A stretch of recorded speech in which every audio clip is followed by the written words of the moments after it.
My sister stood up at our Thanksgiving table, raised her crystal glass, and proudly announced that our father had secretly given her the multi-million-dollar company I built from the ground up. She smiled right at me, relishing the moment, and declared that I was getting absolutely nothing. The entire room went dead silent. I did not scream. I did not cry. I simply took a slow sip of my vodka, looked directly at my father, who was suddenly refusing to meet my eyes, and asked, "Should I tell them now, or do you want to do the honors?" My name is Sienna, 33 years old, and I am the founder of a high-end organic cosmetics brand. Before I continue this story, let me know where you are watching from in the comments below. Hit like and subscribe if you have ever had to outsmart toxic family members who tried to take advantage of your hard work. Growing up, I was always the scapegoat, the daughter whose achievements were either ignored or claimed by someone else.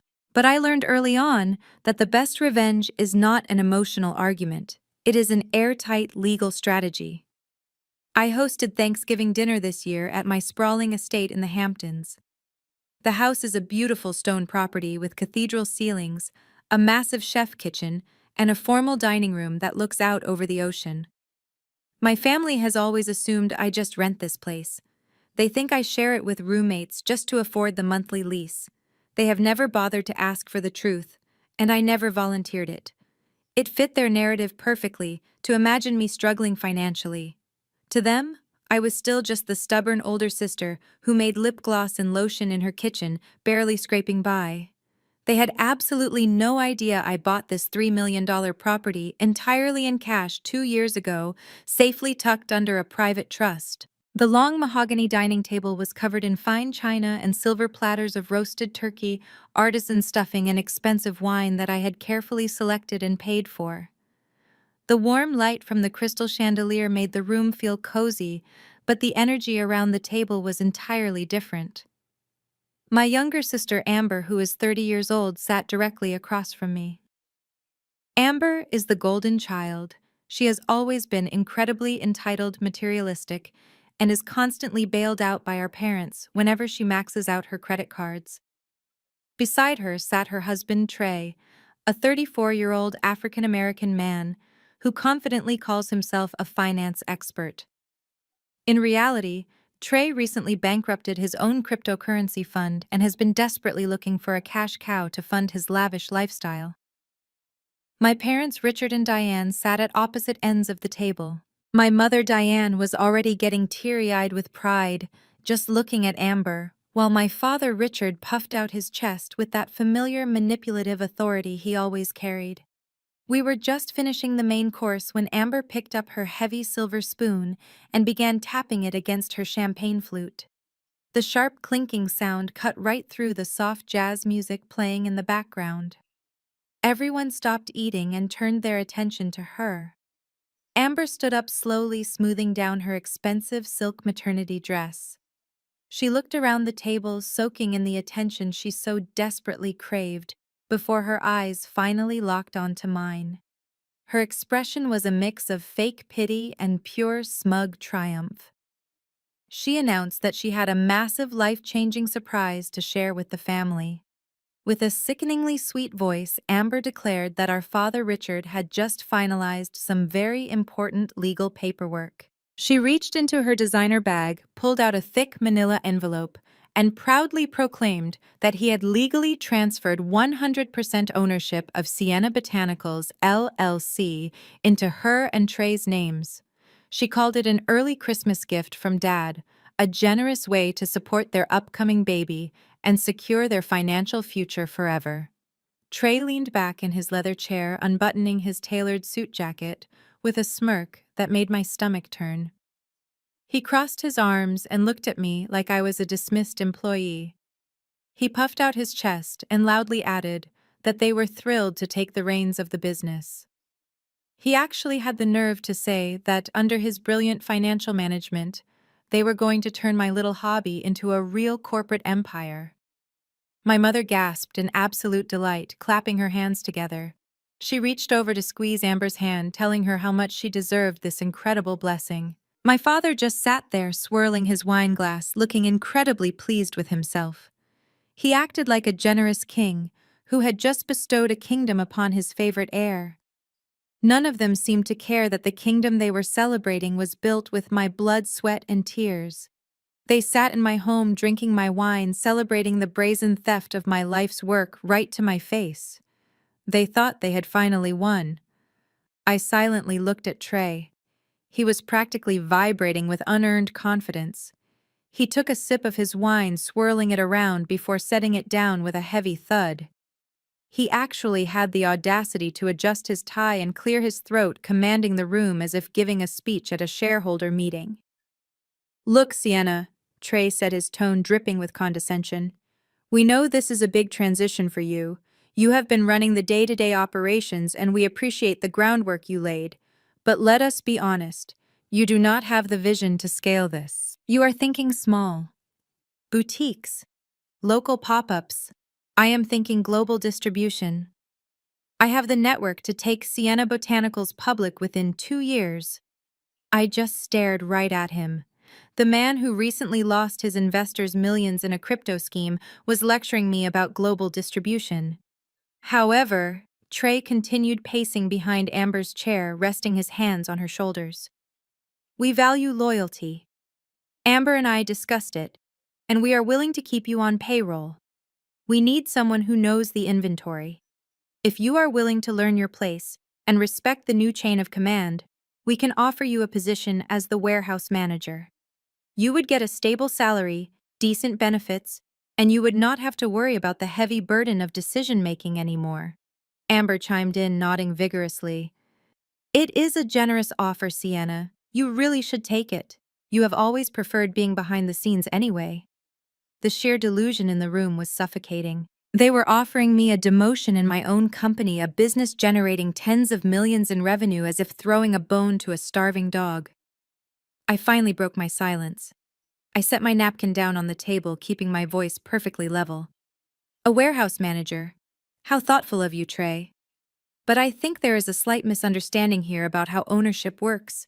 You cannot just gift a company like a sweater. I built Sienna Botanicals.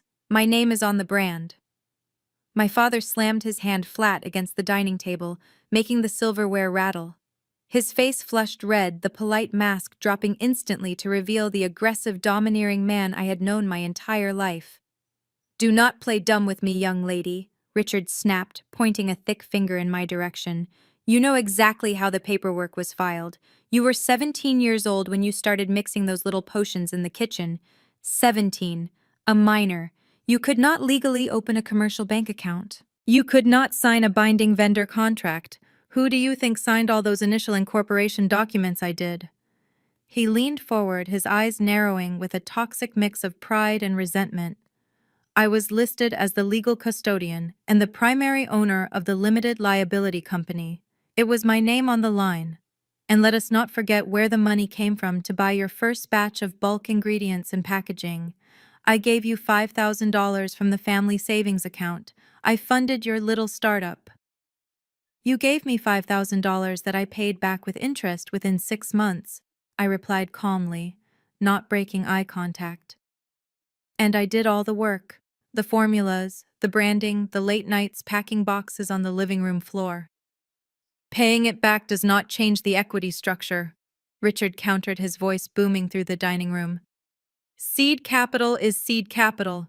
Without my money and my signature, you would have had nothing. By the letter of the law, Sienna Botanicals LLC belongs to me. It has always belonged to me. I let you run it because it kept you busy, but it is my asset. And as the legal owner, I have every right to transfer my asset to anyone I choose." He gestured broadly toward Amber and Trey. "Your sister is bringing a child into this world. She needs stability. Trey is ready to step up and lead a real enterprise. You have been hoarding the profits for yourself for years, living in this ridiculous, overpriced rental, refusing to help your own blood. Well, I am correcting that mistake today. The company is theirs now. The paperwork is already filed with the state. It is legally done." The dining room fell completely silent again. My own mother looked away, pretending to be deeply interested in her glass, while Amber and Trey beamed with triumph. They truly believed that my father's signature on a dusty document from 15 years ago gave them the keys to my kingdom. They thought the trap had closed, unaware that I had built the cage myself. I watched my father lean back in his chair, crossing his arms like a judge who had just delivered a final, undeniable verdict. He looked so incredibly proud of the ambush he had orchestrated. Before I could even respond to his legal threats, my mother decided it was time to play her favorite role, the peacemaker who somehow always ended up making me the villain. Diane dramatically dabbed at her perfectly dry eyes with a linen napkin. She reached across the table, her voice trembling with forced emotion. "Sienna, sweetheart, please try to understand where we are coming from," she pleaded, wearing an expression of deep, exaggerated sorrow. "We are family. You have always been the strong one, the independent one. You just need to be the bigger person right now. Amber is pregnant. She is bringing our first grandchild into the world, and she has been under so much terrible stress lately." My mother let out a heavy sigh, shifting her gaze toward Trey, completely ignoring the sharp glare he was giving her. "Trey has had a terrible run of bad luck," Diane continued, her voice dropping to a theatrical whisper as if she were sharing a tragic secret. "That cryptocurrency fund he was managing went completely under last month. They lost absolutely everything. Their savings are completely wiped out. They are drowning, Sienna. They desperately need the company revenue to survive and keep a roof over their heads." Trey's face instantly hardened, his arrogant facade slipping for a brief second. His jaw clenched tight as he shifted uncomfortably in his chair. "It was unexpected market volatility, Diane." Trey snapped, clearly humiliated that his financial failure was being weaponized as a charity case. "I did not lose everything. It is a temporary liquidity issue. I am simply pivoting my portfolio into a more stable asset class, like retail cosmetics." I looked from Trey to my mother, feeling a cold, calm clarity wash over me.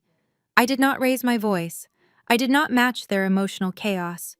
I just let the silence stretch for a moment, forcing them to sit in the pathetic reality of their own words. "Let me make sure I understand this," I said, my voice cutting through the tension like glass. "Because Trey gambled away his investors' money on a failed crypto scheme, I am supposed to hand over the business I built from scratch to act as a financial life raft for a man who just insulted me in my own dining room." My mother gasped, clutching her chest as if I had physically struck her. "How can you be so incredibly cold? We are talking about your sister's future." "Let us talk about the past 15 years, Mom," I fired back, leaning forward slightly. "Let us talk about what family support actually looks like in this house. I have not taken a single dime from you or Dad since the day I turned 18, not 1 cent. I have worked 80-hour weeks for over a decade. I missed holidays, I missed vacations, and I slept on concrete warehouse floors just to make sure my holiday orders shipped on time. I built my success through relentless, exhausting discipline." I turned my gaze to Amber, who was aggressively stabbing a piece of turkey with her fork, refusing to look at me. "Meanwhile," I continued, "you and Dad paid for Amber to drop out of 3 different private colleges because she simply could not decide on a major. When she wanted to launch a failed jewelry line, Dad wrote a check. And just last year you handed her a $100,000 down payment for her house. You have bankrolled her entire existence. And now you want to hand her my existence too." Amber finally snapped her head up, her face flushed with anger. "It is completely different, and you know it. I was trying to find myself. You always knew exactly what you wanted to do. It has always been so easy for you." "Easy," I repeated, almost laughing at the sheer absurdity of the word. "You think waking up at 4 in the morning to negotiate with overseas suppliers is easy. You think risking everything I had is easy." Diane reached out again, her voice adopting that sickly sweet tone of a disappointed parent. "Family sacrifices for each other, Sienna. Look around you. You are already so successful. You have this beautiful rental home. You clearly have plenty of money to spare. Why must you be so incredibly selfish when your sister is in need? Why can you not just be happy for her?" I looked at the 4 of them sitting around my table. The tears, the guilt trips, the constant expectation that I must shrink my life, so Amber could comfortably expand hers. It was the exact same toxic dynamic they had forced on me since childhood. But this time I was not a helpless teenager desperate for their approval. I was a grown woman holding all the cards. I let the heavy silence linger for a few more seconds, watching my family exchange confused glances. They were waiting for me to break down. They expected me to yell, to throw my linen napkin, to storm out of my own dining room in a fit of hysterical tears. That was the old Sienna. That was the teenager who used to desperately beg for their approval. But as I sat there looking at my father's smug face and Trey's arrogant posture, I felt absolutely nothing but a cold, calculated calm. I reached for my water glass, took a slow sip, and carefully placed it back on the coaster. I turned my attention entirely to Trey. He shifted his weight, trying to maintain his intimidating stance, but I could see a brief flicker of uncertainty in his eyes. "So, Trey," I said, my voice smooth and professional, stripping away any trace of our toxic family dynamic. "Since you are stepping in as the new owner and chief executive of Sienna Botanicals, I assume you have done your due diligence. As a finance expert, you must have conducted a thorough review of the company records before allowing my father to transfer the liability into your name." Trey scoffed, rolling his shoulders defensively. "I have reviewed enough to know the margins are solid. It is a retail product line. Buy low, sell high. It is not rocket science, Sienna." "I see," I replied, folding my hands neatly on the table. "But have you actually reviewed the profit and loss statements for the last 3 quarters? Have you looked at the P&L to understand our operational burn rate? What about our supply chain logistics? Do you know the lead times for sourcing raw organic materials from our international vendors, or the strict penalty clauses in our fulfillment contracts if we miss a shipping deadline?" Amber rolled her eyes dramatically, letting out a loud groan. "Oh my God, Sienna, stop trying to use big business words to scare him. Trey managed millions of dollars for high-level clients. Your little lotion company is absolutely nothing compared to what he is used to handling on a daily basis." Trey held up a hand, playing the magnanimous leader, calming his wife.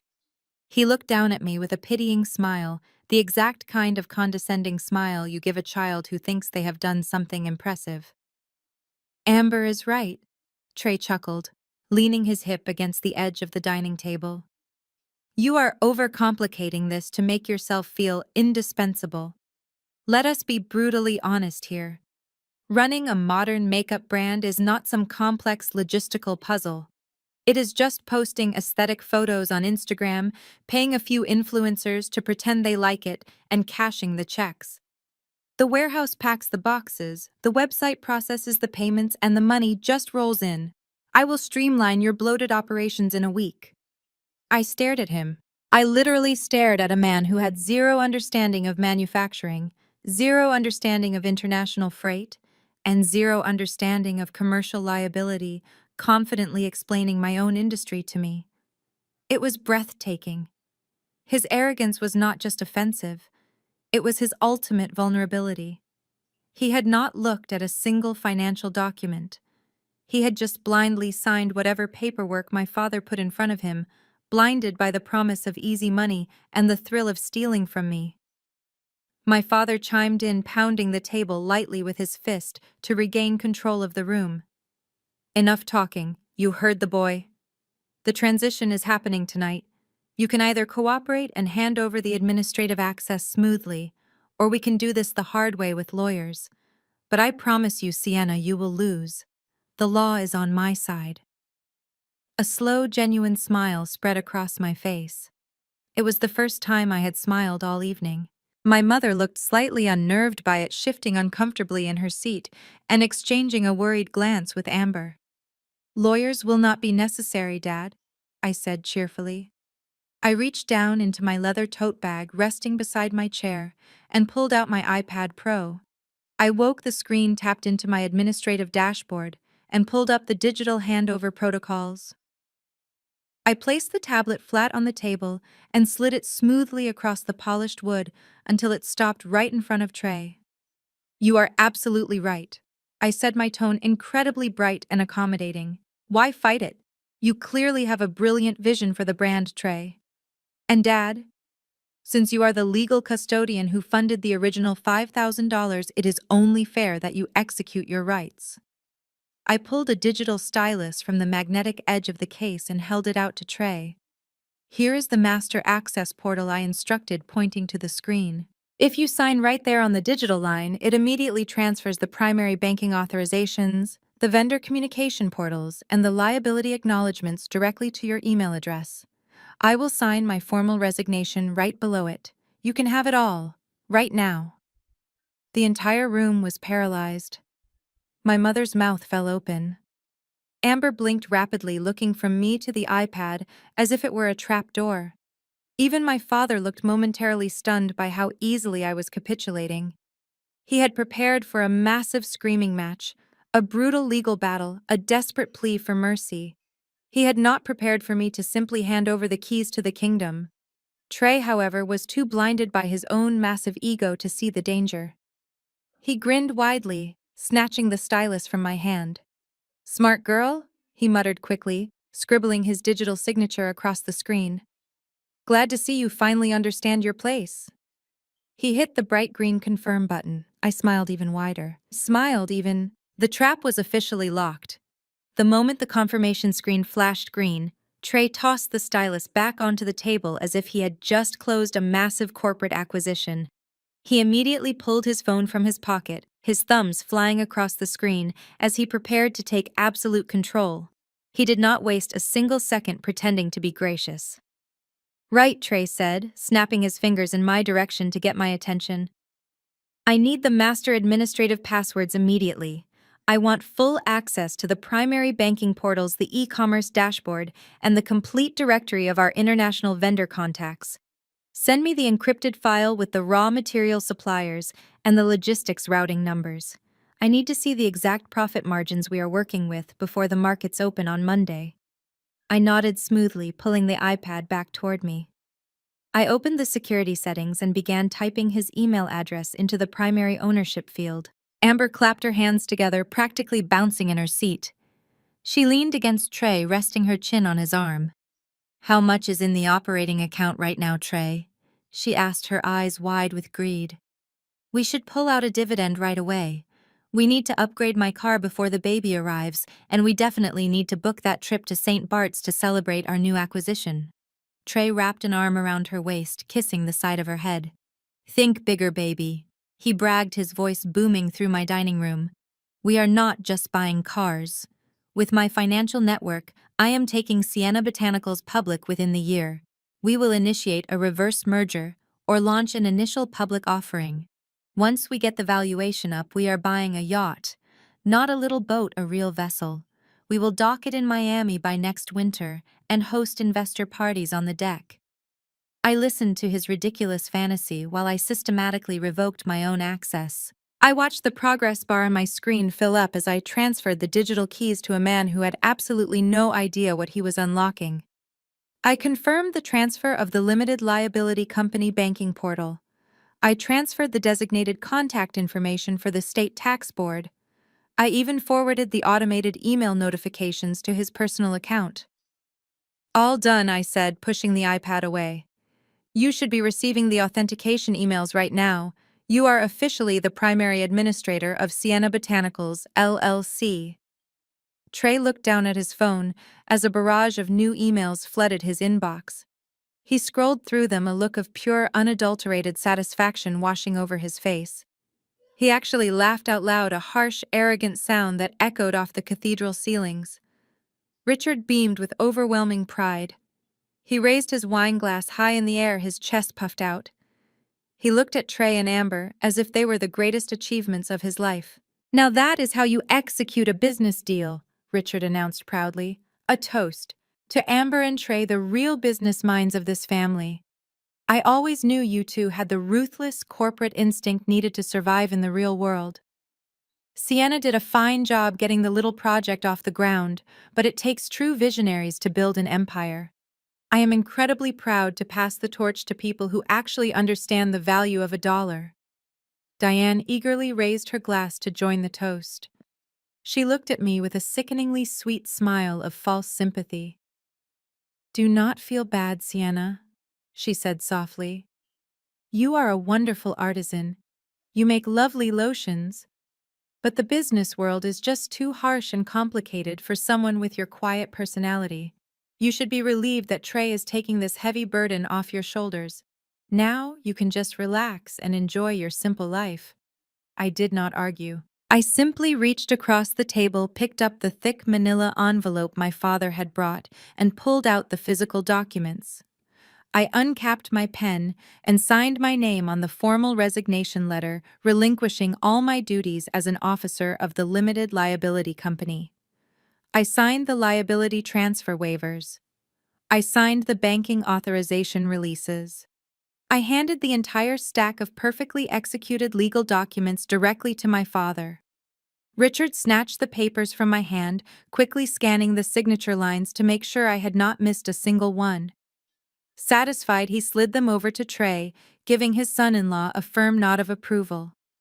The handover was complete. They had everything they demanded. They had the paperwork, the bank access, and the title. They were completely convinced they had just stolen a gold mine.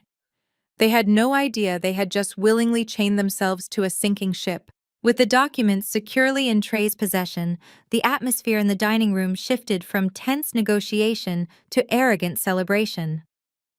Amber leaned back in her chair, resting her hands on her pregnant belly, and let out a long, theatrical sigh of relief. She looked around my dining room, her eyes scanning the vaulted ceilings, the custom artwork, and the expensive hardwood floors with a look of undisguised disdain.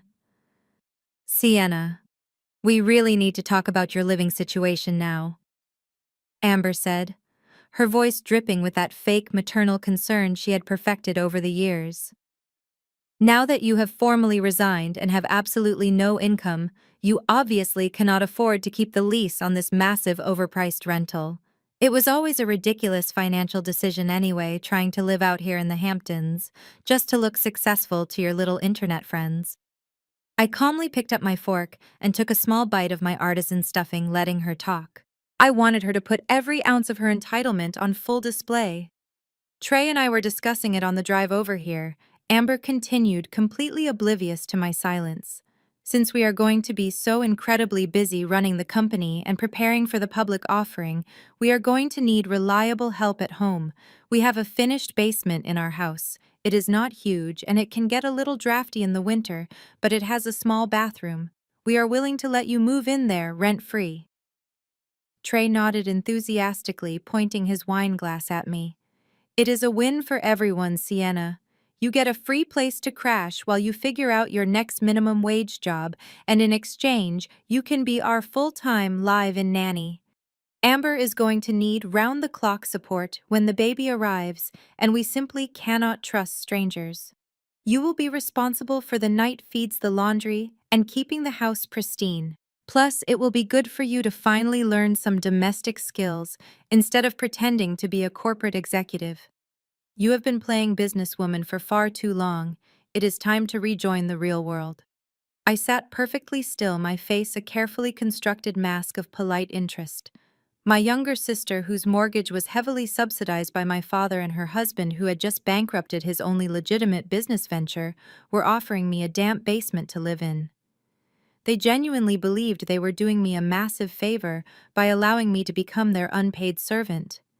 It was the ultimate manifestation of how they viewed me, not as a person, not as a successful entrepreneur, but as a resource to be consumed and discarded whenever it was convenient for them.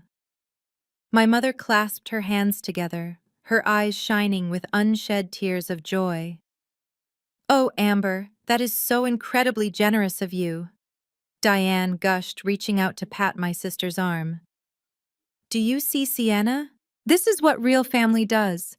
We take care of each other. You have been so isolated and stressed out here, all by yourself, prioritizing your selfish career over everything else. Moving into the basement will give you a sense of purpose. You can help raise your niece or nephew, and you will not have to worry about paying rent or buying your own groceries. You can finally experience the joy of family life that you have been missing out on." I looked down at the expensive china plate in front of me, taking a deep, slow breath to keep my composure. It was almost beautiful how perfectly they had constructed this alternate reality. They had just stolen my life's work, stripped me of my supposed income, and yet they had somehow convinced themselves that they were my benevolent saviors. My father, entirely satisfied that he had restored the natural order of the family, stood up at the head of the table. He grabbed the heavy silver carving knife and the serving fork, driving the prongs deep into the center of the roasted turkey. He began slicing thick pieces of the premium organic bird I had specially ordered from a local farm, distributing the meat onto their plates with the grand sweeping gestures of a victorious patriarch. He spooned heaps of artisan stuffing and poured rich gravy over their portions, acting like the generous host of a feast he had absolutely no hand in creating.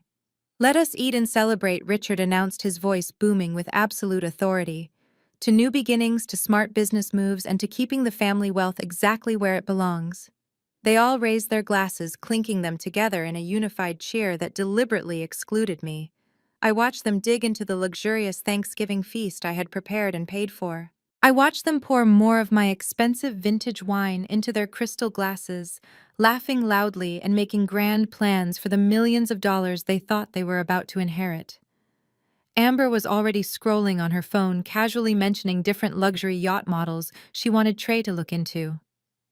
As I sat there quietly sipping my water, my inner monologue was completely devoid of any anger, panic, or resentment.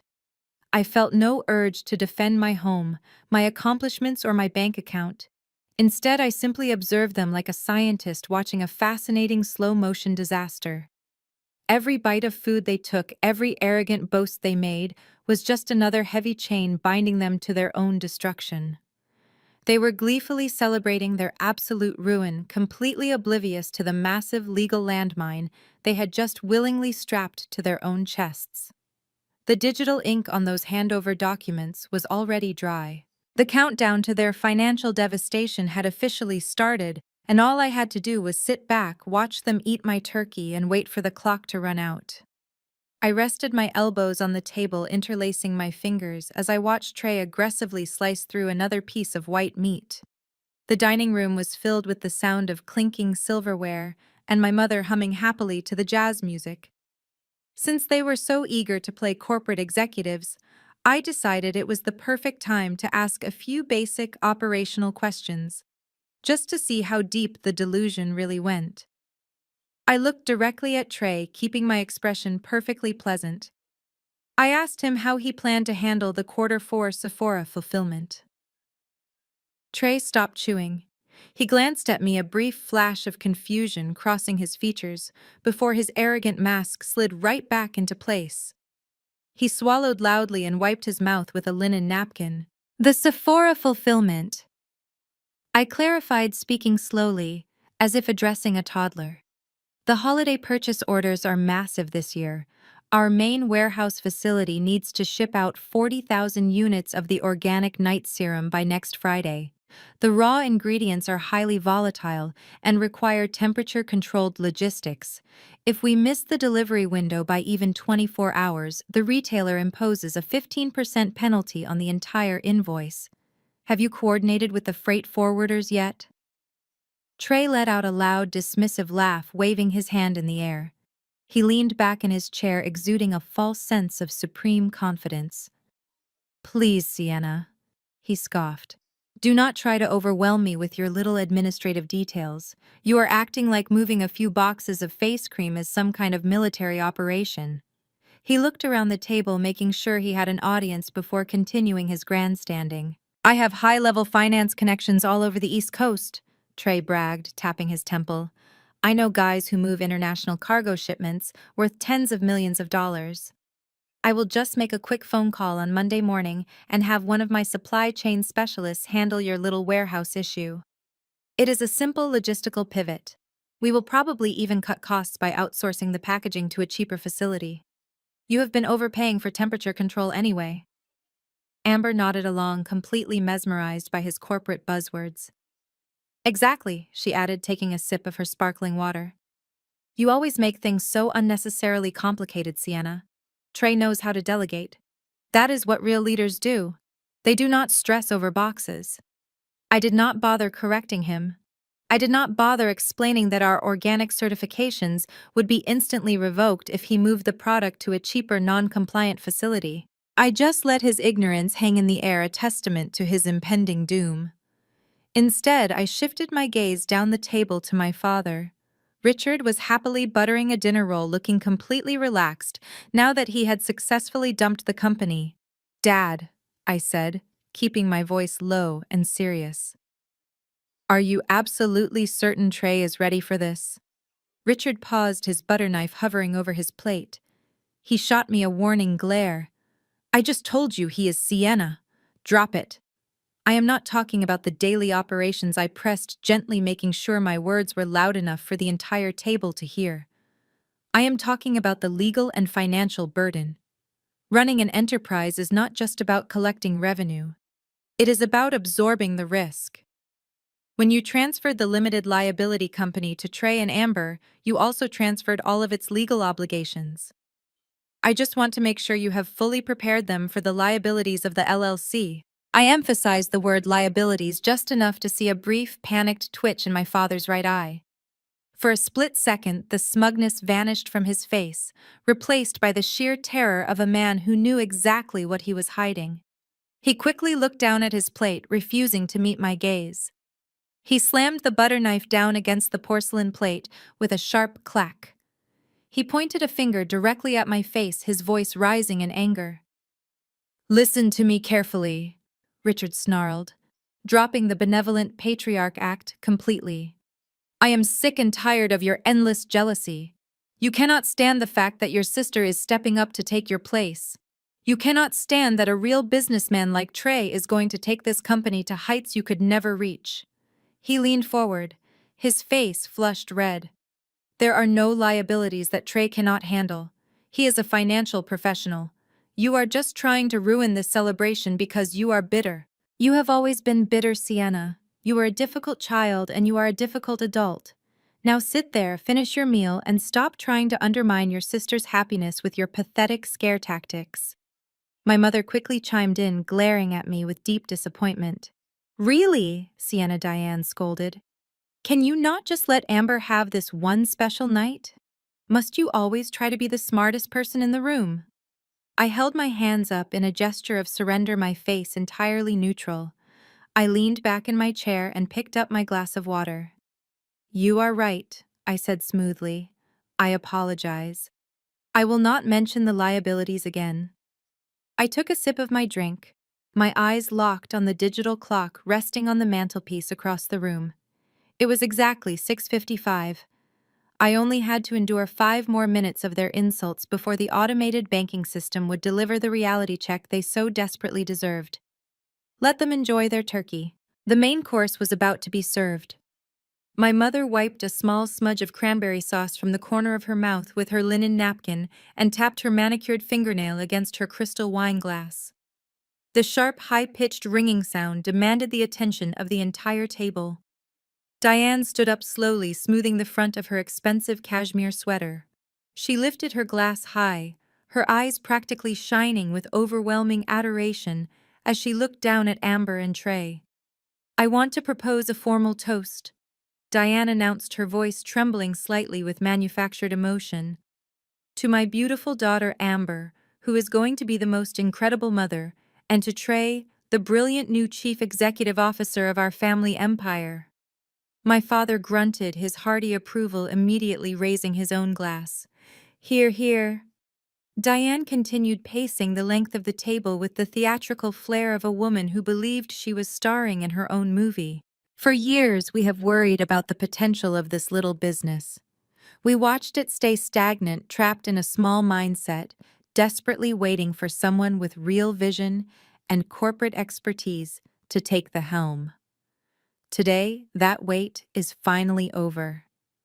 Trey, we are so incredibly blessed to have your financial genius leading the way. And Amber, my sweet girl, you finally have the wealthy, stable future you have always deserved. To the new owners of Sienna Botanicals, may your success bring this family the prestige it has always been meant to achieve."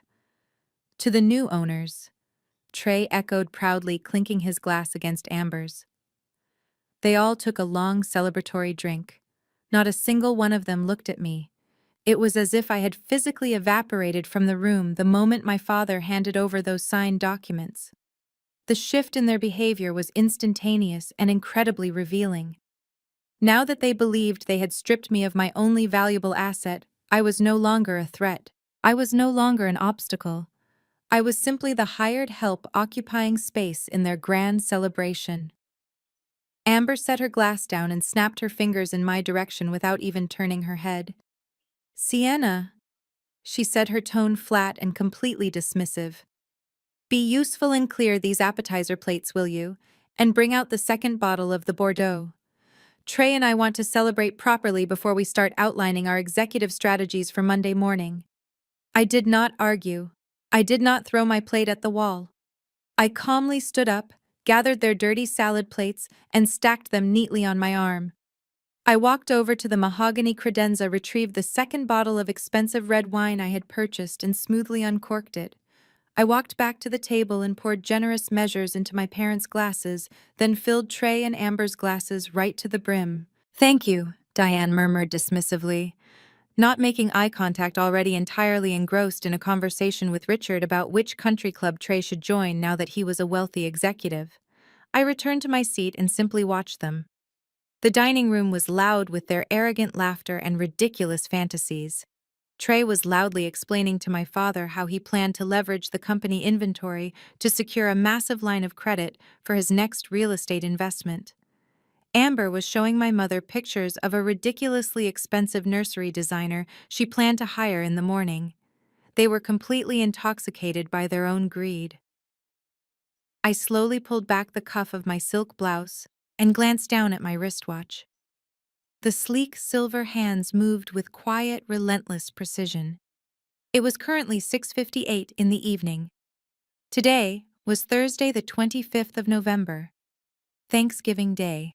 But in the corporate banking world, the 25th of every single month held a very different, much more significant meaning.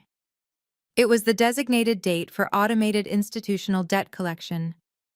When you structure a commercial business loan of a certain magnitude, the bank does not wait for you to mail them a paper check. They do not send polite reminder emails.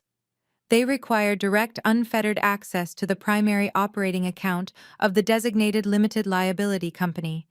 And exactly at 7 o'clock in the evening Eastern Standard Time, the automated clearinghouse system initiates an irreversible sweep of the required funds. I watched the second hand on my watch sweep past the 12. 6:59.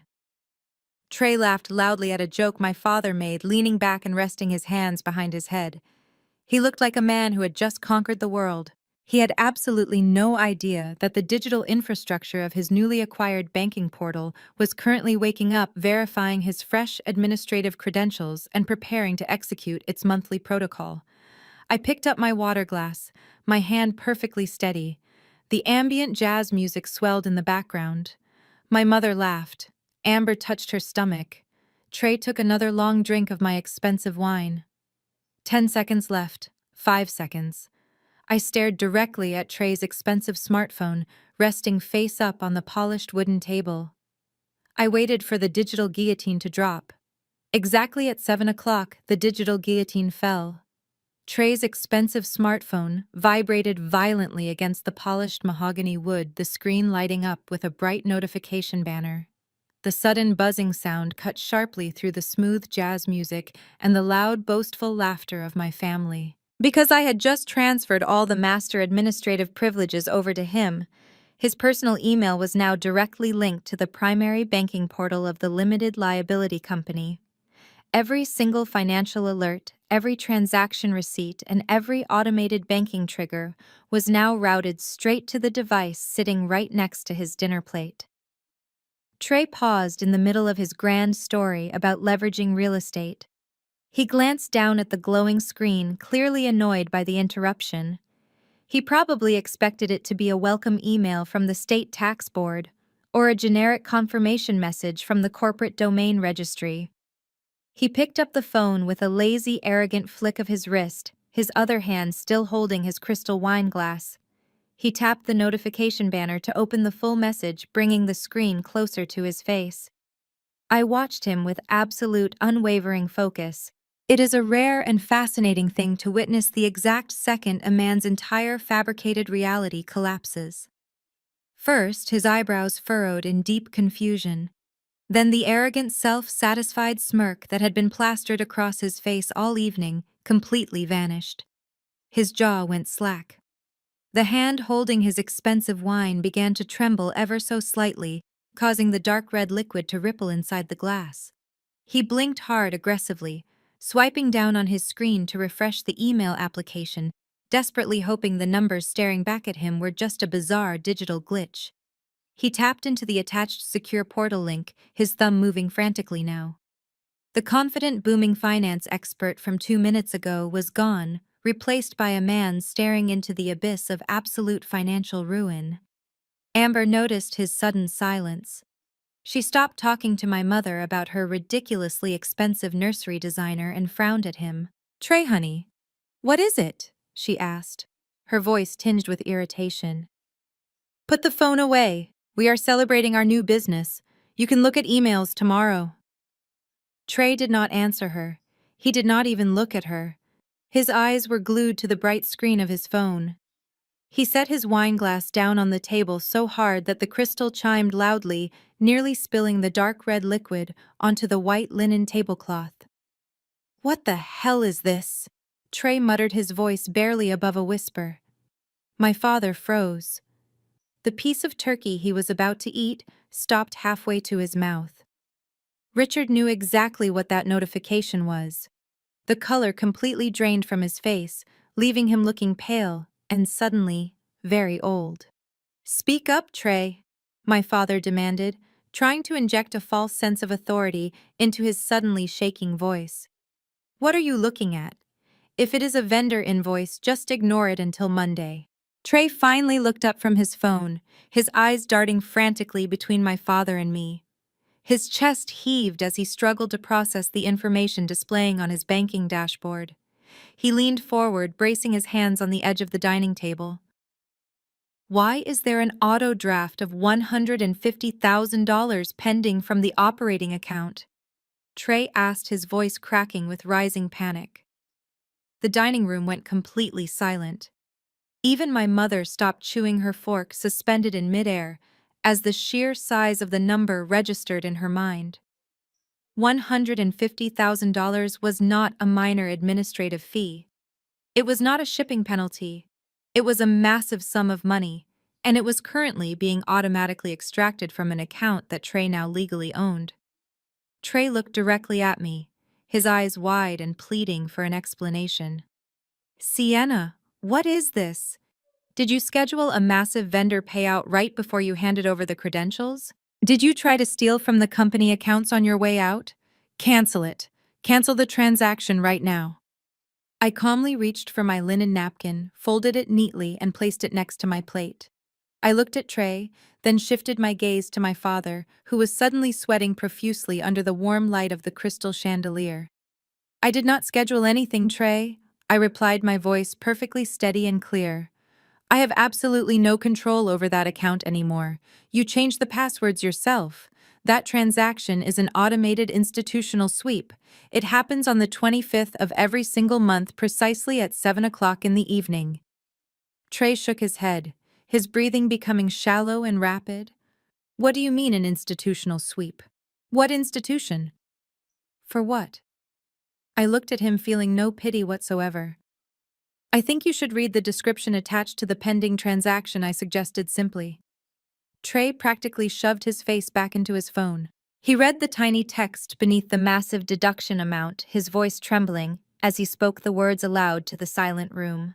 "SBA loan repayment, principal and interest." The words hung in the air like a heavy, suffocating blanket.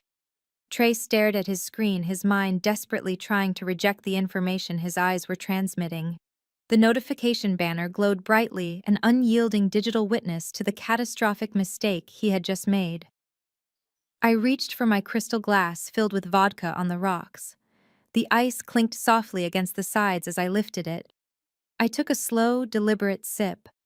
The cold liquid burned pleasantly down my throat, grounding me in the absolute reality of the moment.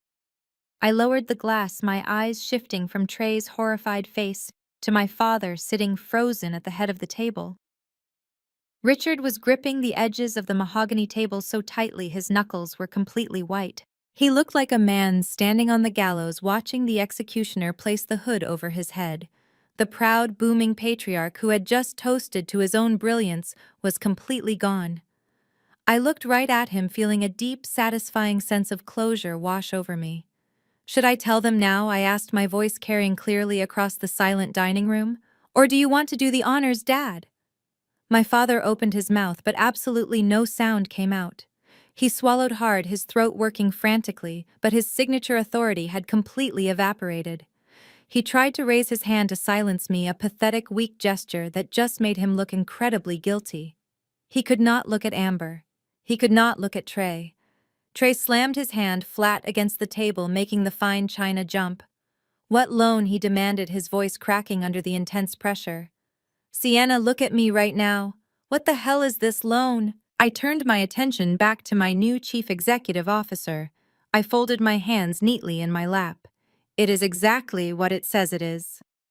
"Trey," I explained calmly, maintaining the professional tone of a corporate advisor, delivering bad news. Sienna Botanicals, LLC, is currently carrying a massive commercial debt, specifically a $6 million business loan secured through the Small Business Administration. Amber gasped loudly, pressing both hands against her chest, as if she had just been shot.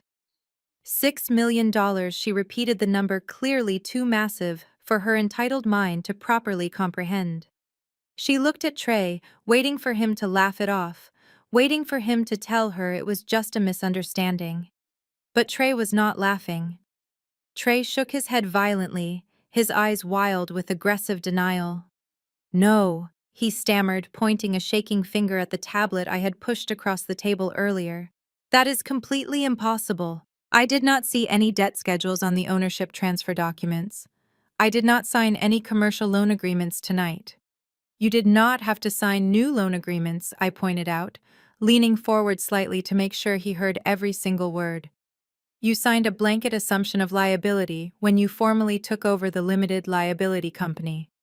You did not ask to see the balance sheets. You did not ask for a list of active creditors or review the corporate credit profile. You just saw the word ownership and blindly rushed to sign your name before I could change my mind. When you accept an LLC, Trey, you accept its assets and its debts. All of them." Trey looked like he was going to be physically sick. As a man who claimed to work in high-level finance, he knew exactly what an assumption of liability meant. He knew the inescapable legal trap he had just sprinted into with a giant smile on his face. "And that notification you just received," I continued, my voice steady and unyielding. "That is the automated draft for the monthly principal and interest payment. $150,000, every single month. Automatically withdrawn on the 25th right around dinner time. That is the burn rate you just inherited." Diane finally found her voice, though it was barely a high-pitched squeak. "But Sienna, the company revenue covers that, right? You are a successful brand. You just pay the loan with the profits from the makeup sales." I smiled at my mother, a cold, sharp smile. Trey did not share my mother's naive optimism. He stared at his phone, his breathing jagged and uneven.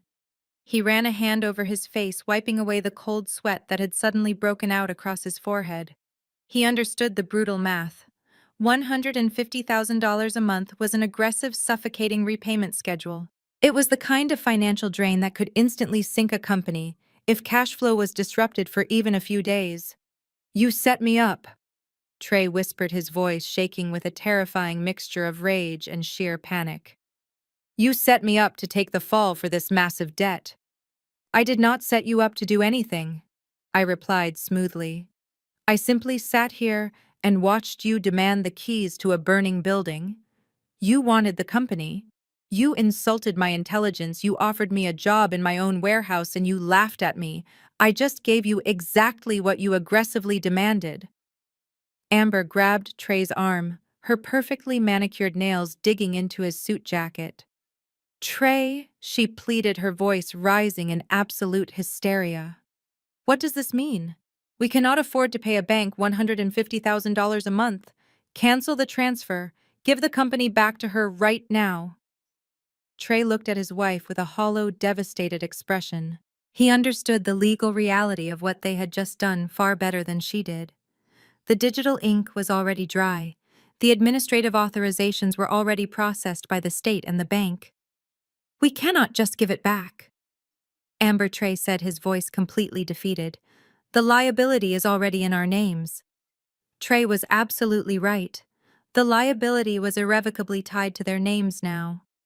I watched my sister physically recoil from her husband, her hands dropping from his arm as if he had suddenly caught a contagious disease.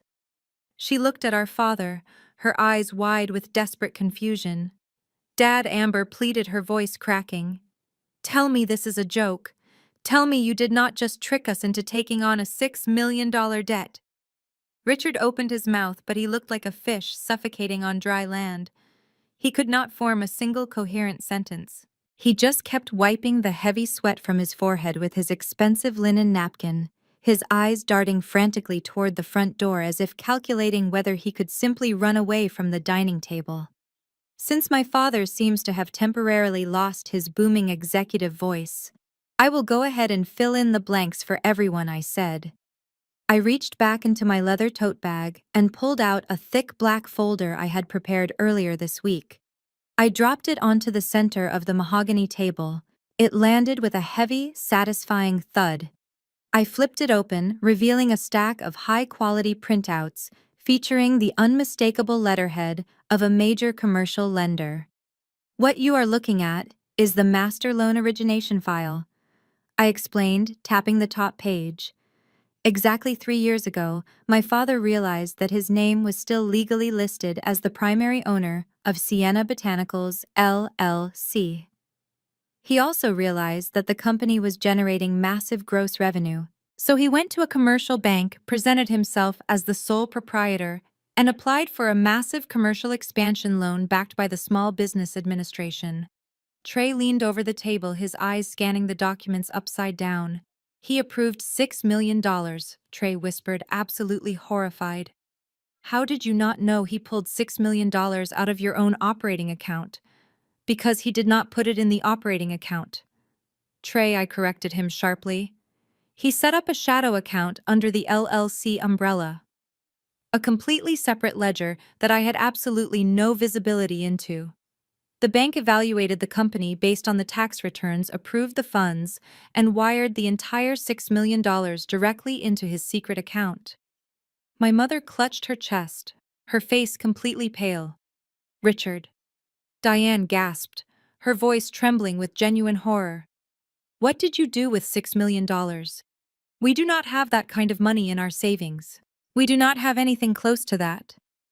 I flipped to the second page in the binder, which consisted of detailed bank statements and wire transfer logs. I decided to read them out loud for the benefit of the entire room.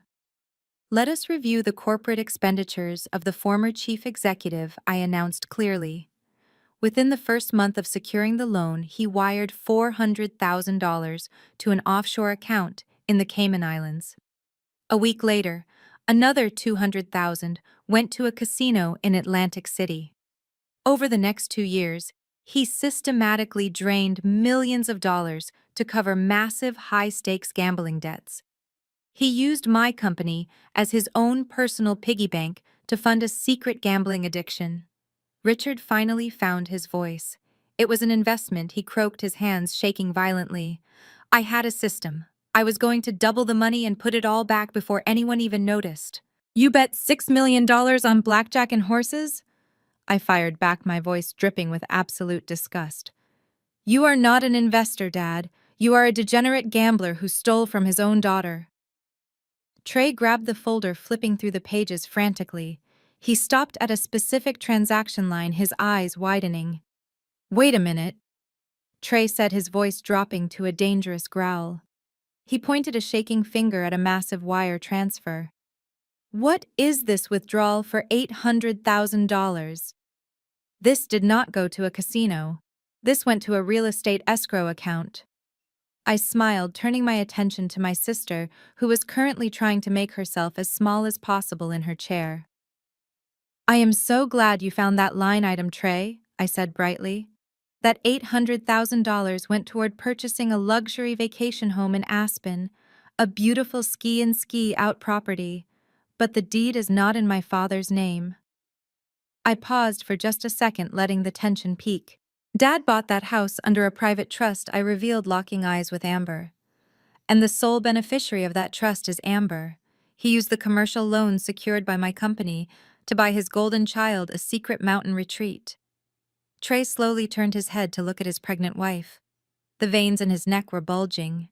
He looked completely unhinged. You knew, Trey hissed, his voice lethal. You knew about the Aspen house. I swear I did not know where the money came from, Amber cried hysterically, tears streaming down her face and ruining her expensive makeup. Dad just told me it was an early inheritance. He said it was an investment property for the baby. I had no idea it was tied to Sienna's company. It is not tied to my company anymore, Amber, I reminded her cheerfully. It is tied to your company. You and Trey currently owe the bank $6 million for a loan that funded your own vacation home and your father's gambling addiction. And as of tonight, the grace period is officially over. The words hung heavily in the dead air of the dining room. I let the reality of that final sentence sink into their minds. What do you mean the grace period is over? Trey asked, his voice barely a whisper. I closed the black folder and folded my hands neatly on top of it. I looked directly at my father, who was suddenly refusing to make eye contact with anyone at the table. He was staring at his half-eaten plate of turkey, as if it held the secrets to the universe. Did you honestly think he woke up this morning overflowing with holiday generosity? I asked Trey, gesturing toward my father. Did you really believe that a man who has controlled every single financial aspect of this family for decades suddenly decided to hand over a multi-million-dollar enterprise just out of the goodness of his heart? Let me explain the exact timing of this beautiful Thanksgiving miracle. I turned my attention to my mother, who was sitting completely frozen, gripping her crystal wine glass so tightly her knuckles were stark white. For the past 12 months, my father has been fighting a losing battle with the commercial lender. I explained, keeping my tone perfectly conversational. He missed 3 consecutive monthly payments earlier this year. The bank threatened to accelerate the loan and demand the entire $6 million balance immediately. Desperate to avoid absolute ruin, he begged for a temporary forbearance agreement, a period of leniency to restructure his finances and get the payments back on track. My father squeezed his eyes shut. He knew exactly what I was about to say next. The bank granted him that forbearance. I continued, my voice echoing slightly in the large room. But that forbearance agreement has a strict expiration date. It ends next Tuesday. On December 1st, the bank is legally authorized to begin aggressive collection protocols. They were preparing to seize his primary residence, freeze his personal brokerage accounts, and liquidate everything he owns to satisfy the massive debt he accumulated through his gambling addiction. I paused, letting my gaze drift to Amber. She was staring at me with wide, horrified eyes. So he needed a way out, I said smoothly. He needed someone else to hold the bag. He could not sell the limited liability company to a legitimate buyer because a standard corporate audit would instantly reveal the $6 million debt and the missing cash. No real investor would touch it. He needed a buyer who was incredibly greedy, painfully arrogant, and entirely too eager to sign the transfer papers without doing a single shred of basic financial due diligence. I looked right at Trey. He needed you, Trey. He transferred the limited liability company into your name today, right before the long holiday weekend, because it was his absolute last chance to legally dump the financial liability onto someone else before the bank came for his own house. You are not the new chief executive officer. You are the sacrificial lamb. A sharp, shattering sound exploded in the dining room. My mother had dropped her crystal wine glass. It smashed into dozens of pieces against the hardwood floor, sending a dark red puddle of expensive Bordeaux splashing across the pristine rug. She did not even seem to notice the mess. She just stared at my father with a look of pure, unadulterated horror. Richard, Diane whispered, her voice shaking violently. Tell me she is lying. Tell me you did not just trick our pregnant daughter into taking on your massive gambling debts to save yourself. Amber suddenly let out a sharp gasp. Her hands flew to her chest, her breathing turning into rapid, shallow pants. She pushed herself away from the table, her chair scraping loudly against the floor. I cannot breathe! She choked out, tears streaming down her face. Trey, I cannot breathe. We cannot owe $6 million. We just bought the new house. The baby is coming. We are going to lose everything. She began to hyperventilate, her chest heaving uncontrollably as the sheer magnitude of the betrayal crashed down on her. The golden child, the daughter who had been protected and coddled her entire life, had just been served up on a silver platter by the very father she idolized. Richard jumped up from his chair, his face flushed a deep, angry purple. He slammed both hands down on the table, trying desperately to reclaim his booming authority. Everyone needs to calm down right now, Richard shouted, his voice cracking slightly under the strain. Sienna is intentionally twisting the facts to scare you. Yes, there is a loan. Yes, I made some bad investments, but the business is highly profitable. You all know how much product she sells. The holiday orders alone bring in millions. He pointed a shaking finger at Trey. You are a finance man, Trey. You know how to manage cash flow. The revenue from the makeup sales will easily cover the monthly payments. You just use the company income to pay the bank and you keep the rest. It is a completely standard corporate debt structure. Sienna is just furious because she is out of a job and she wants to ruin our night. Do not let her manipulate you. The company makes more than enough money to handle this. Trey looked at my father, his eyes practically bulging out of his head. He looked like he wanted to leap across the table and strangle the older man. But before Trey could unleash his fury, I reached into my leather bag one final time. My father was right about one thing. The company revenue was massive. But he was about to learn a very painful lesson about corporate structure. Trey suddenly stopped pacing. The sheer panic that had gripped him just moments ago seemed to evaporate, replaced by a sudden manic surge of adrenaline. He was a man who had built his entire identity on the illusion of financial supremacy, and his ego absolutely refused to let him be the victim of a bad deal. He wiped the sweat from his forehead with the back of his hand, his breathing slowing down as his mind frantically grasped onto my father's desperate justification. You know what Trey said, his voice rising, regaining that arrogant edge that had irritated me all evening. He pointed a finger at me. Your father is right. You are just trying to scare us because you are out of the game. $6 million sounds like a lot to a small-minded girl who used to mix lotion in her kitchen. But in the real corporate world, $6 million of leveraged debt is absolutely nothing. Amber looked up at him, her mascara-streaked cheeks pale and trembling. What are you talking about, Trey? She cried. It is $6 million. We do not have it. We do not need to have it in cash. Amber. Trey snapped, clearly annoyed that his own wife could not keep up with his supposed genius. He turned to face the entire room, spreading his arms wide as if delivering a keynote speech at an investor conference. Do the math. Sienna just admitted her company generates massive revenue.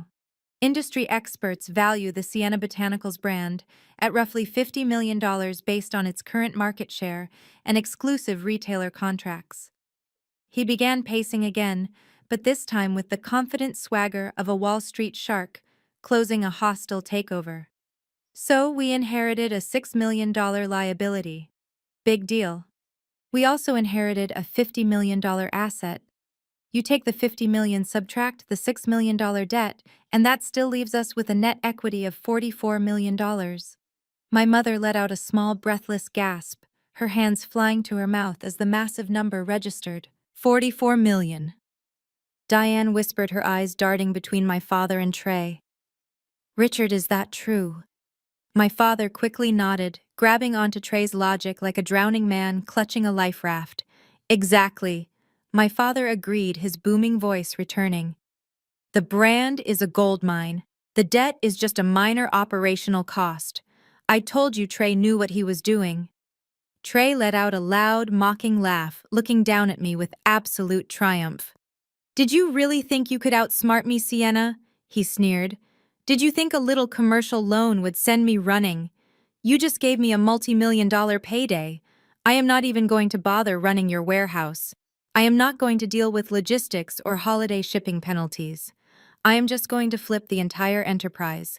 I will sell Sienna Botanicals to a private equity firm, pay off your father's little debt, and Amber and I will walk away with $44 million in pure profit by Christmas. He pulled his phone back out of his pocket, his thumbs moving rapidly across the screen. You do not believe me. Watch this. Trey commanded the room. I have a major contact at a top-tier private equity firm in Manhattan. They acquire high-growth cosmetic brands all the time. I am going to call him right now, put him on speakerphone, and we will start the acquisition process tonight. Nobody moved. My parents watched him with breathless anticipation, their hopes entirely pinned on this arrogant man's contacts. Amber sniffled, sitting up a little straighter in her chair, the dollar signs clearly flashing back into her eyes. Trey tapped the screen and placed the phone flat in the center of the mahogany dining table. He hit the speaker button. The dial tone echoed loudly in the silent room. 1 ring, 2 rings, 3 rings. Finally, a deep professional voice answered the line. This is David. David, my man, Trey shouted enthusiastically, leaning over the table. It is Trey. Listen, I have an incredible opportunity for your firm, and I wanted to give you the first look before I take it to the open market. I just acquired full ownership and controlling interest of Sienna Botanicals, LLC, the organic skincare line. There was a brief pause on the other end of the line. Sienna Botanicals. The broker asked, his tone suddenly shifting to sharp professional interest. The brand with the exclusive Sephora distribution contracts. That is the one, Trey boasted, shooting a triumphant glare in my direction. I am looking to initiate a fast cash buyout. The brand is easily valued at $50 million. I am willing to fast-track an acquisition for your firm if we can start the paperwork on Monday. I sat back in my chair, picked up my vodka, and took another slow sip. Trey had perfectly set the stage. He had built his fantasy castle high in the sky, completely unaware that he had built it on quicksand. The broker on the phone was about to give him a brutal education in corporate acquisitions, and I was going to enjoy every single second of it. The broker's voice echoed through the speakerphone, sharp and incredibly amused. Mr. Sterling, I just ran the corporate registry search you requested. I am not sure who gave you this tip, but you are looking at a ghost. Trey leaned closer to the phone, his smug smile faltering instantly. Check again. Sienna Botanicals, LLC. She just signed a massive distribution deal. I have the press release right here in my hand. A harsh chuckle crackled over the line. I do not need to check again.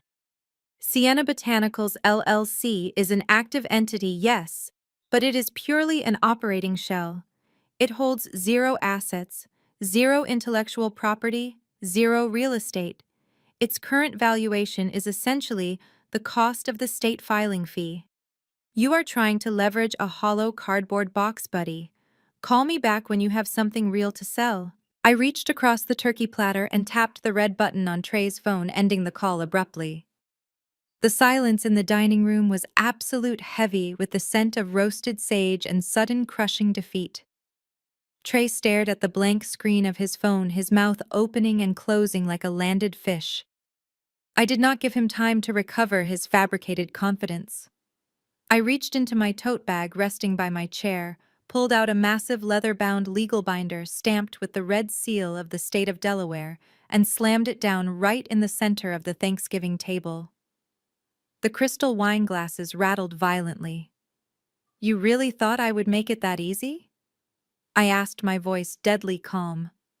You thought I would build a multi-million-dollar empire and leave it sitting in a single unprotected LLC where any greedy family member with a forged power of attorney could snatch it.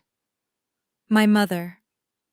Eleanor recovered her voice first, her face flushing a deep, angry crimson.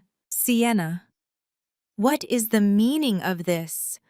Why is your brother being humiliated by some broker on Thanksgiving? Trey humiliated himself. Mom, I replied, gesturing to the heavy binder. He tried to sell my company out from under me to cover his own massive debts. He just found out he stole the wrong paperwork from my home office. Trey slammed his fist on the table, knocking over his water glass. Where is it? Where is the real company, Sienna? You owe this family. I owe you nothing. I shot back, leaning forward so he could see the absolute conviction in my eyes. I learned my lesson 10 years ago when you drained my college savings account to buy that ridiculous sports car. And Mom and Dad called it an early inheritance advance for their golden boy. I realized then that if I ever built anything of value, I had to bury it so deep, none of you could ever touch it. I flipped open the heavy binder, the crisp pages turning with a sharp snap. Sienna Botanicals, LLC is just the public face. It leases the manufacturing equipment from SB Holdings. It licenses the formulas and patents from Aurora Innovations, and the physical real estate that is owned by a blind trust registered in Wyoming. I am the sole beneficiary and managing director of all of them. You cannot touch a single cent. My father stood up, throwing his linen napkin onto his plate. This is incredibly selfish, Sienna. Your brother is in serious trouble. His investment firm is threatening to seize his assets. We are talking about his home, his children's future. You have all this hidden wealth, and you are playing games with holding companies instead of helping your own blood. He is not in trouble because of bad luck, Dad, I countered, refusing to back down from his glare. He is in trouble because he embezzled client funds to support a lifestyle he could not afford. You want me to liquidate my life's work to pay off his criminal mistakes? It was a temporary cash flow issue, Trey shouted, his perfectly styled hair now disheveled. I was going to put the money back. If you just sign over the IP rights to me, I can secure a bridge loan by Monday. You can afford to lose one division of your little skincare brand. My little skincare brand is currently valued at $45 million, I stated clearly, watching the blood drain completely from my parents' faces. And I am not signing over a single jar of moisturizer to save you from federal prison. Eleanor grabbed my arm, her manicured nails digging into my skin. You will do as you are told. We gave you everything. We raised you. If you do not transfer those patents to your brother right now, I will ensure you are dead to this family. We will ruin your reputation in this city. I gently but firmly pried her fingers off my arm, feeling a profound sense of liberation. The threat of being cast out used to terrify me. Now it was exactly what I wanted. You cannot ruin my reputation, Mom, because I do not operate in your shallow country club circles, I said. But speaking of ruining reputations and losing homes, there is one more detail in this binder you should probably see. I flipped to the very last tab in the Delaware file and pulled out a single notarized document, placing it right on top of the ruined turkey. Trey was not just looking for a bridge loan, I announced, watching my brother's eyes widen in absolute terror. He already took one out 3 months ago. And you will never guess what he used as collateral. He used a forged assignment of ownership for Sienna Botanicals, LLC. I said, my voice cutting through the heavy air of the dining room like a scalpel. He pledged my company to a private equity firm in Chicago, a firm notorious for hostile takeovers and aggressive asset seizures. The only problem for Trey is that he pledged a phantom. He handed them a piece of paper that legally entitles them to absolutely nothing. Trey slumped back into his mahogany dining chair. His face was the color of wet ash. He stared blindly at the notarized document resting on the carcass of the Thanksgiving turkey. My father leaned forward, his brow deeply furrowed in genuine confusion. I do not understand any of this, Sienna. You just told us your brand is worth $45 million. You have products in major retail stores across the country. How can you say he pledged nothing? Because, Dad, I replied, folding my hands neatly on the table. Sienna Botanicals, LLC, is merely a distributor. It is a vendor. It does not own a single drop of the products it sells. It is time for a quick lesson in corporate law, something I spent years studying while Trey was busy failing out of his expensive business fraternity. I stood up feeling the immense weight of the past decade finally lifting off my shoulders. I began to pace slowly behind my chair, commanding the room effortlessly. When I was 18 years old, you two decided to empty my college savings account. You handed my future over to Trey so he could buy a sports car he crashed 3 months later. You told me it was a necessary family sacrifice. You told me I was smart enough to figure it out on my own. And you were right. I did figure it out. But the lesson I learned was not about hard work or family loyalty. The lesson was that my own blood would financially ruin me if it benefited their golden boy. My mother opened her mouth to protest, but the sheer venom in my gaze silenced her instantly. So at 18, while working 3 jobs to pay for community college, I spent every free hour in the campus law library. I continued. I learned about asset protection. I learned about corporate veils. And before I ever mixed my first batch of serum in my tiny kitchen, I filed the paperwork to form a Delaware C Corp. I named it Sienna Holdings. Trey buried his face in his hands. A low, pathetic groan escaped his throat. He worked in finance. He knew exactly what a Delaware C Corp meant. My parents, however, were still struggling to catch up to the reality of the situation. A Delaware C Corp, I explained, looking directly at my father, offers the strongest corporate shield in the world. It provides absolute privacy and impenetrable asset protection. Nobody knows who owns it unless I want them to. And more importantly, nobody can pierce that veil to take what is mine. Sienna Holdings is the true powerhouse. It is the absolute fortress that houses my entire empire. I meticulously assigned every single piece of intellectual property I ever generated directly into that corporate entity. I walked back to the table and tapped the heavy binder for emphasis.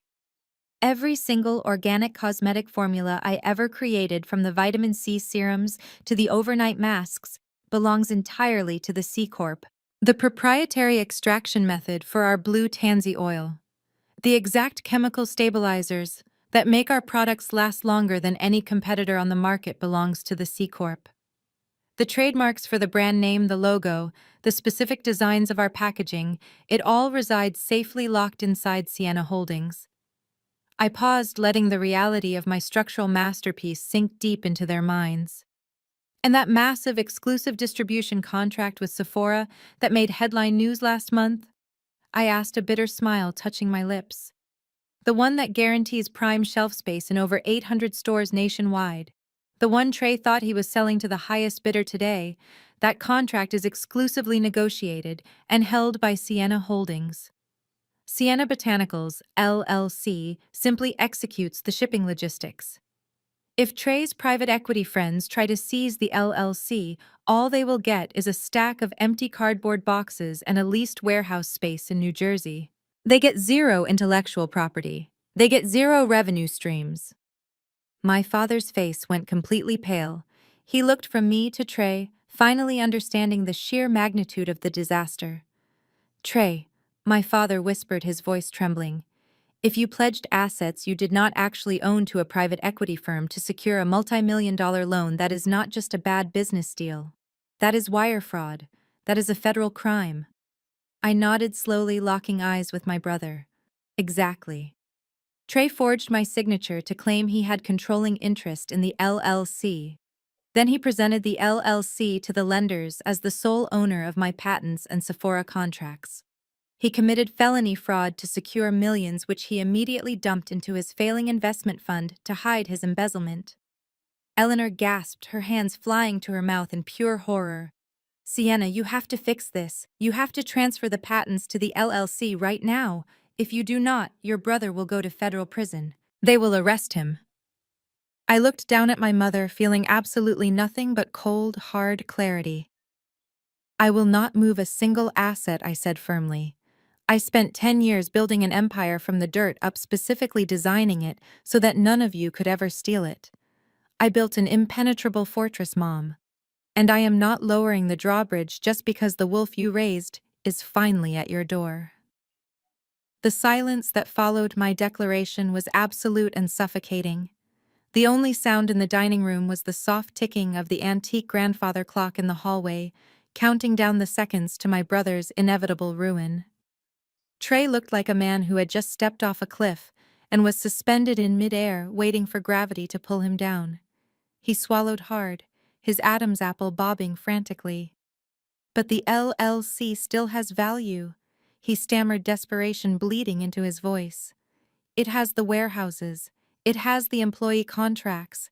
It has the physical inventory. The private equity firm will take that and liquidate it. It might not cover the whole loan, but it will be something. They can still operate the distribution side." I let out a harsh, humorless laugh that echoed off the crystal chandelier above us. "You really have no idea how a modern supply chain works, do you?" I asked, walking slowly back to my seat. I did not sit down. I simply rested my hands on the high back of the chair, looking down at the man who had tormented me for years. "Let me clarify exactly what Sienna Botanicals LLC is," I said, making sure every word was razor-sharp and perfectly enunciated. "It is not an independent entity with its own operational autonomy. It is a glorified third-party vendor. A middleman. My Delaware C Corp Sienna Holdings hired that LLC exclusively to manage the physical bottling, labeling, and shipping of the products. That is it." I watched my father's eyes widen as he finally grasped the mechanical reality of my business structure. "The LLC does not own the warehouses, Trey." I continued, my voice steady and unrelenting. "It leases them from a commercial real estate firm on a month-to-month basis. The employees, they are hired through a temporary staffing agency. The LLC does not even own the forklifts or the conveyor belts. Those are rented. And as for the physical inventory, the serums, the creams, the raw materials." I leaned forward, locking my gaze with his terrified eyes. "The LLC does not own those either. The inventory remains the exclusive property of Sienna Holdings until the exact moment it is scanned at a retail register or delivered to a customer's doorstep. The LLC simply holds it in trust. If your private equity friends try to seize the warehouse contents tomorrow, they will be stealing property directly from my C Corp, and my corporate attorneys will file a massive theft and conversion lawsuit against them before lunchtime." Trey's hands began to shake violently. He knocked over his wine glass, sending a pool of dark red Cabernet seeping into the pristine white linen tablecloth like a spreading wound. He did not even try to clean it up. "But the vendor contract," he whispered, his voice cracking. "The LLC has the exclusive vendor contract to distribute the products. That contract has to be worth millions. They can sell the rights to that contract to another logistics company." That was the moment I had been waiting for. The final fatal blow to his arrogant, parasitic existence. I reached into the front pocket of my tote bag and pulled out a crisp single sheet of heavy bond paper. It was folded neatly in thirds. I walked around the table and stopped right beside Trey's chair. I dropped the paper onto his empty dinner plate. "Pick it up," I commanded. His trembling fingers fumbled with the paper as he unfolded it. His eyes darted across the black text, his face draining of whatever color it had left. "What is this?" my mother demanded, her voice shrill and hysterical. "Sienna, what did you just give him?" "Read it out loud, Trey," I said, ignoring her completely. "Read it to the family." He opened his mouth, but no sound came out. He was physically incapable of speaking the words that cemented his doom. "Fine. I will do it," I said, taking the paper back from his limp hands. I cleared my throat, adopting a cold, professional tone. "To whom it may concern. This letter serves as formal legal notice that Sienna Holdings Incorporated is exercising its right to invoke the termination clause outlined in Section 4, Paragraph B of the Master Vendor Agreement with Sienna Botanicals, LLC. I paused, letting the legal jargon hang heavy in the air.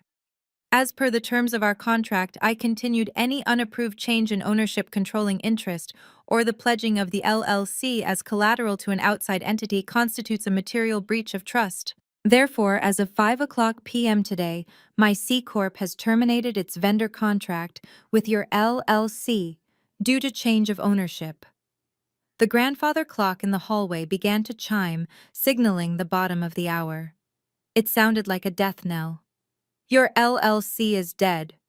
Trey, I stated, dropping the paper back onto his plate. It has no contracts, it has no inventory, it has no assets. It is an empty shell with a massive loan attached to it. You handed that private equity firm a worthless piece of paper, and by Tuesday morning, they are going to realize you defrauded them out of millions. My father slumped forward, burying his face in his hands. My mother was sobbing uncontrollably, her perfect Thanksgiving dinner completely destroyed. And Trey just sat there staring at the termination notice, his entire world crumbling into dust. Amber, who had been sitting rigidly beside Trey this entire time, finally snatched the termination notice from his limp hands. Her perfectly lined eyes scanned the document rapidly, her jaw dropping as she reached the bottom. She looked from the paper to Trey, then to the massive Delaware binder sitting next to the ruined turkey. $6 million, she whispered, her voice trembling with a sudden rising panic. Trey, you told me we were securing a bridge loan against a $50 million asset. You told me we were buying out your sister's distribution network to save your firm. What does she mean the LLC is an empty shell? Trey could not look at her. He stared blankly at the dark wine stains spreading across the pristine white tablecloth. Answer me, Amber shrieked, slamming her hand flat on the table, making the remaining silverware jump. Did you or did you not sign a personal guarantee for a $6 million loan from Vanguard Equity? He finally nodded, a slow, agonizing movement of his head. Amber let out a sound that was half gasp, half sob. A personal guarantee. That means they can take our house. They can take the cars, the vacation fund, the kids' college accounts. We do not own a cosmetics empire, Trey. We own a warehouse lease in New Jersey and $6 million in immediate, unforgivable debt. The gravity of her words hung in the dining room, suffocating whatever oxygen was left. The grand illusion of their immense wealth, built entirely on embezzlement and fraud, had just evaporated into thin air. Suddenly, Trey's head snapped up. His eyes, previously glazed over with pure shock, locked onto Richard, Amber's father. Richard was sitting quietly at the far end of the table, his face a mask of cold, detached calculation. Richard had always been the mastermind, in Trey's eyes, the ruthless venture capitalist who had supposedly taken my brother under his wing. This was your firm, Trey said, his voice dropping to a dangerous, accusatory growl. Vanguard Equity. They are your old golfing buddies, Richard. You set up the introduction. You pushed me to use them for the bridge loan. Richard wiped his mouth calmly with his linen napkin and set it down next to his plate. I introduced you to a capital source, Trey. I did not tell you to commit wire fraud to secure the funds. I assumed, as any seasoned investor would, that you actually owned the underlying assets you were pledging. You knew, Trey shouted, surging to his feet so fast his heavy dining chair crashed backward onto the floor. You reviewed the LLC paperwork with me. You told me it was a brilliant maneuver. You said Sienna was a naive girl who left her flank exposed, and that seizing control of the LLC would effectively give me control of the entire brand. You orchestrated this whole thing to get a piece of her company. I gave you strategic advice based on the fabricated documents you provided me. Richard shot back, his patrician voice rising to match Trey's sheer volume. You brought me the fake assignment of ownership. You assured me she had bundled the intellectual property into the LLC. It is not my fault you are too incompetent to understand the difference between a holding company and a vendor shell. You got outplayed by a 28-year-old girl, and now you want to blame me for your monumental stupidity. Amber stood up quickly, stepping between her husband and her father. Dad, how could you let him sign a personal guarantee? You knew Vanguard's reputation. They are absolute sharks. They are liquidators. They destroy families for sport. I protected my own interests, Amber, Richard said, coldly adjusting his cuffs. Vanguard required collateral. Your husband was desperate to cover the massive hole in his investment fund before the SEC caught wind of his embezzlement. He made his bed and now he has to lie in it. Trey lunged forward, grabbing Richard by the collar of his expensive cashmere sweater. I will drag you down with me. If I go to federal prison for fraud, I am telling the feds you masterminded the entire corporate takeover. You advised me on every step of the forgery. Get your hands off me, you pathetic failure, Richard roared, shoving Trey backward with surprising force. Trey stumbled, his arms flailing, and crashed hard into the antique serving buffet behind him. A heavy silver tray and a stack of bone china plates clattered to the hardwood floor, shattering into hundreds of jagged pieces. My mother screamed, clutching my father's arm. Stop it! Both of you stop it right now. This is our family Thanksgiving. There is no family left here. Eleanor. Richard sneered, smoothing his ruined collar. Your son is a criminal, facing a federal indictment, and he has just bankrupted my daughter in the process. Amber, go upstairs and get the children right now. We are leaving. You will file for emergency divorce and a full asset separation first thing Monday morning. Trey looked at his wife, sheer desperation pleading in his eyes. Amber, please. We can fix this. I can hire lawyers. We can fight them. With what money? Amber spat angry tears, ruining her immaculate makeup. You lost everything. You pledged our entire life on a lie. I am not letting my children grow up on the street because you wanted to play corporate raider with your sister's company. She turned on her heel and stormed out of the dining room, calling sharply for the kids. Richard followed right behind her, not casting a single backward glance at the ruins of the family he had just helped destroy. I stood quietly at my place at the table, watching the Golden family tear each other to shreds. They were vicious, greedy, and utterly self-serving. The moment the money disappeared, so did their absolute loyalty. My mother was weeping hysterically into her hands, and my father was staring blankly at the shattered china on the floor, completely paralyzed by the sheer magnitude of the disaster. Trey was left standing alone amidst the wreckage of his life, breathing heavily, his eyes darting around the room as if searching for an escape hatch that did not exist. The heavy silence was abruptly broken by the scraping of a wooden chair. Diane, my mother, who had just been weeping hysterically, suddenly stood up. The fragile, overwhelmed facade vanished instantly, replaced by a frantic clawing desperation. She stumbled around the shattered china on the hardwood floor, ignoring the sharp porcelain entirely, and lunged toward me. Before I could react, her hands clamped onto my forearm. Her grip was surprisingly strong, her sharp manicured nails digging deep into the fabric of my silk blouse. Sienna, you have to stop this right now, Diane pleaded, her voice cracking with a high-pitched, terrifying edge. You have proved your point. You are smart. You are successful. We all see it now. But you have to reinstate that vendor contract. You have to call your lawyers and fix the holding company paperwork before Monday morning. I stared down at her hands gripping my arm, feeling a visceral wave of absolute disgust. I did not move. I just looked at her coldly. Fix his felony fraud, Mom, I asked, keeping my voice dangerously low and completely even.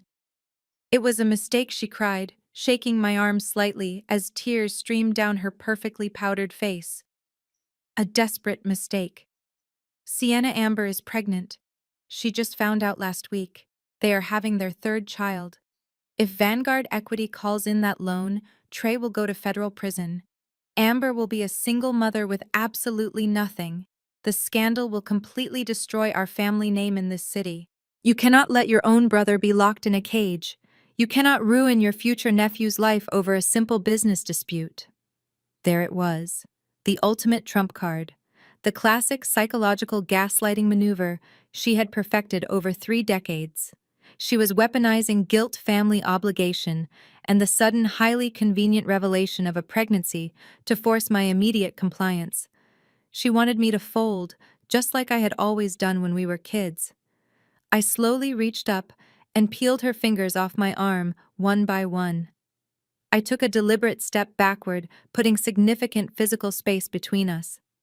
I made sure I was completely out of her reach, establishing a boundary that was both physically and emotionally untouchable.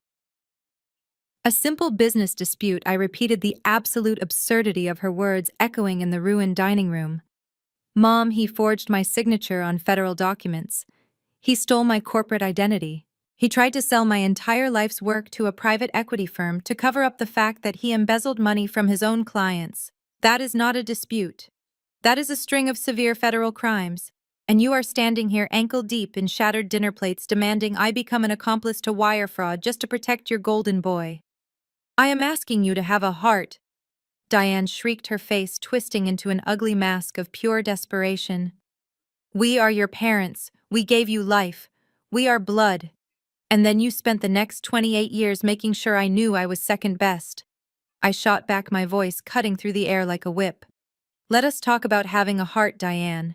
Where was your heart when I was working graveyard shifts at a downtown diner to pay for my community college textbooks, while you bought Trey a brand new Rolex for his graduation? Where was your heart when I came to you with my very first business plan, asking for a simple $10,000 loan, and you laughed in my face? You told me to get a safe receptionist job because I did not possess the intellect for business. Diane flinched backward, as if I had physically struck her. She opened her mouth to speak, but I refused to let her control the narrative for one more second. You built this monster, Mom, I said, pointing directly at Trey, who was still staring blankly at the wall, paralyzed by shock. You and Dad shielded him from every single consequence of his actions since the day he was born. When he crashed cars, you bought new ones. When he failed his university classes, Dad bribed the alumni board. When he blew through his entire trust fund, you drained my college savings to cover his gambling debts. You taught him that the rules do not apply to him. You taught him that there will always be a financial safety net, usually woven entirely from my sacrifices. My father tried to interject, raising a trembling hand from his seat. Sienna, please. Be reasonable. We were just trying to be supportive parents. You were terrible parents, I stated flatly, my icy gaze sweeping over both of them. You created a dependent, entitled parasite who firmly believes he can forge legal documents and steal millions without consequence. And now, the real world has finally caught up to him. Vanguard Equity is not going to accept a tearful apology from his mother. The federal prosecutors do not care about Amber's new pregnancy. Diane collapsed back into her dining chair, burying her face in her arms. She began sobbing with a deep, wretched sound that shook her entire frame. You are a monster, she wailed into the ruined tablecloth. You are cold and utterly ruthless. I am exactly what you forced me to become, I replied, my voice perfectly steady and completely devoid of empathy. I had to become ruthless to survive in this house. I had to build an impenetrable corporate fortress because the very people who were supposed to protect me were the ones actively trying to tear me apart. I picked up the heavy Delaware corporate binder from the table and slid it carefully back into my leather tote bag. I zipped it shut with a sharp final snap. I am not your financial shield anymore, I said, looking at the three of them one last time. I will not sign over a single patent. I will not reinstate that vendor contract. I will not pay a single dime of his criminal defense fees. When the FBI knocks on your door next week, do not bother calling me. Trey's head snapped toward me, his bloodshot eyes wide with fresh absolute terror. The FBI? What do you mean? My corporate lawyers have already compiled a full dossier of your forged documents, I stated, picking up my coat from the back of the chair. We sent it to the authorities this morning to preemptively protect Sienna Holdings from your mess. Happy Thanksgiving, Trey.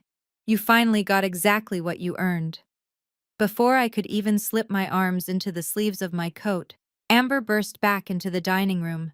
Her face was streaked with ruined mascara, and her two young children were trailing behind her, looking utterly bewildered.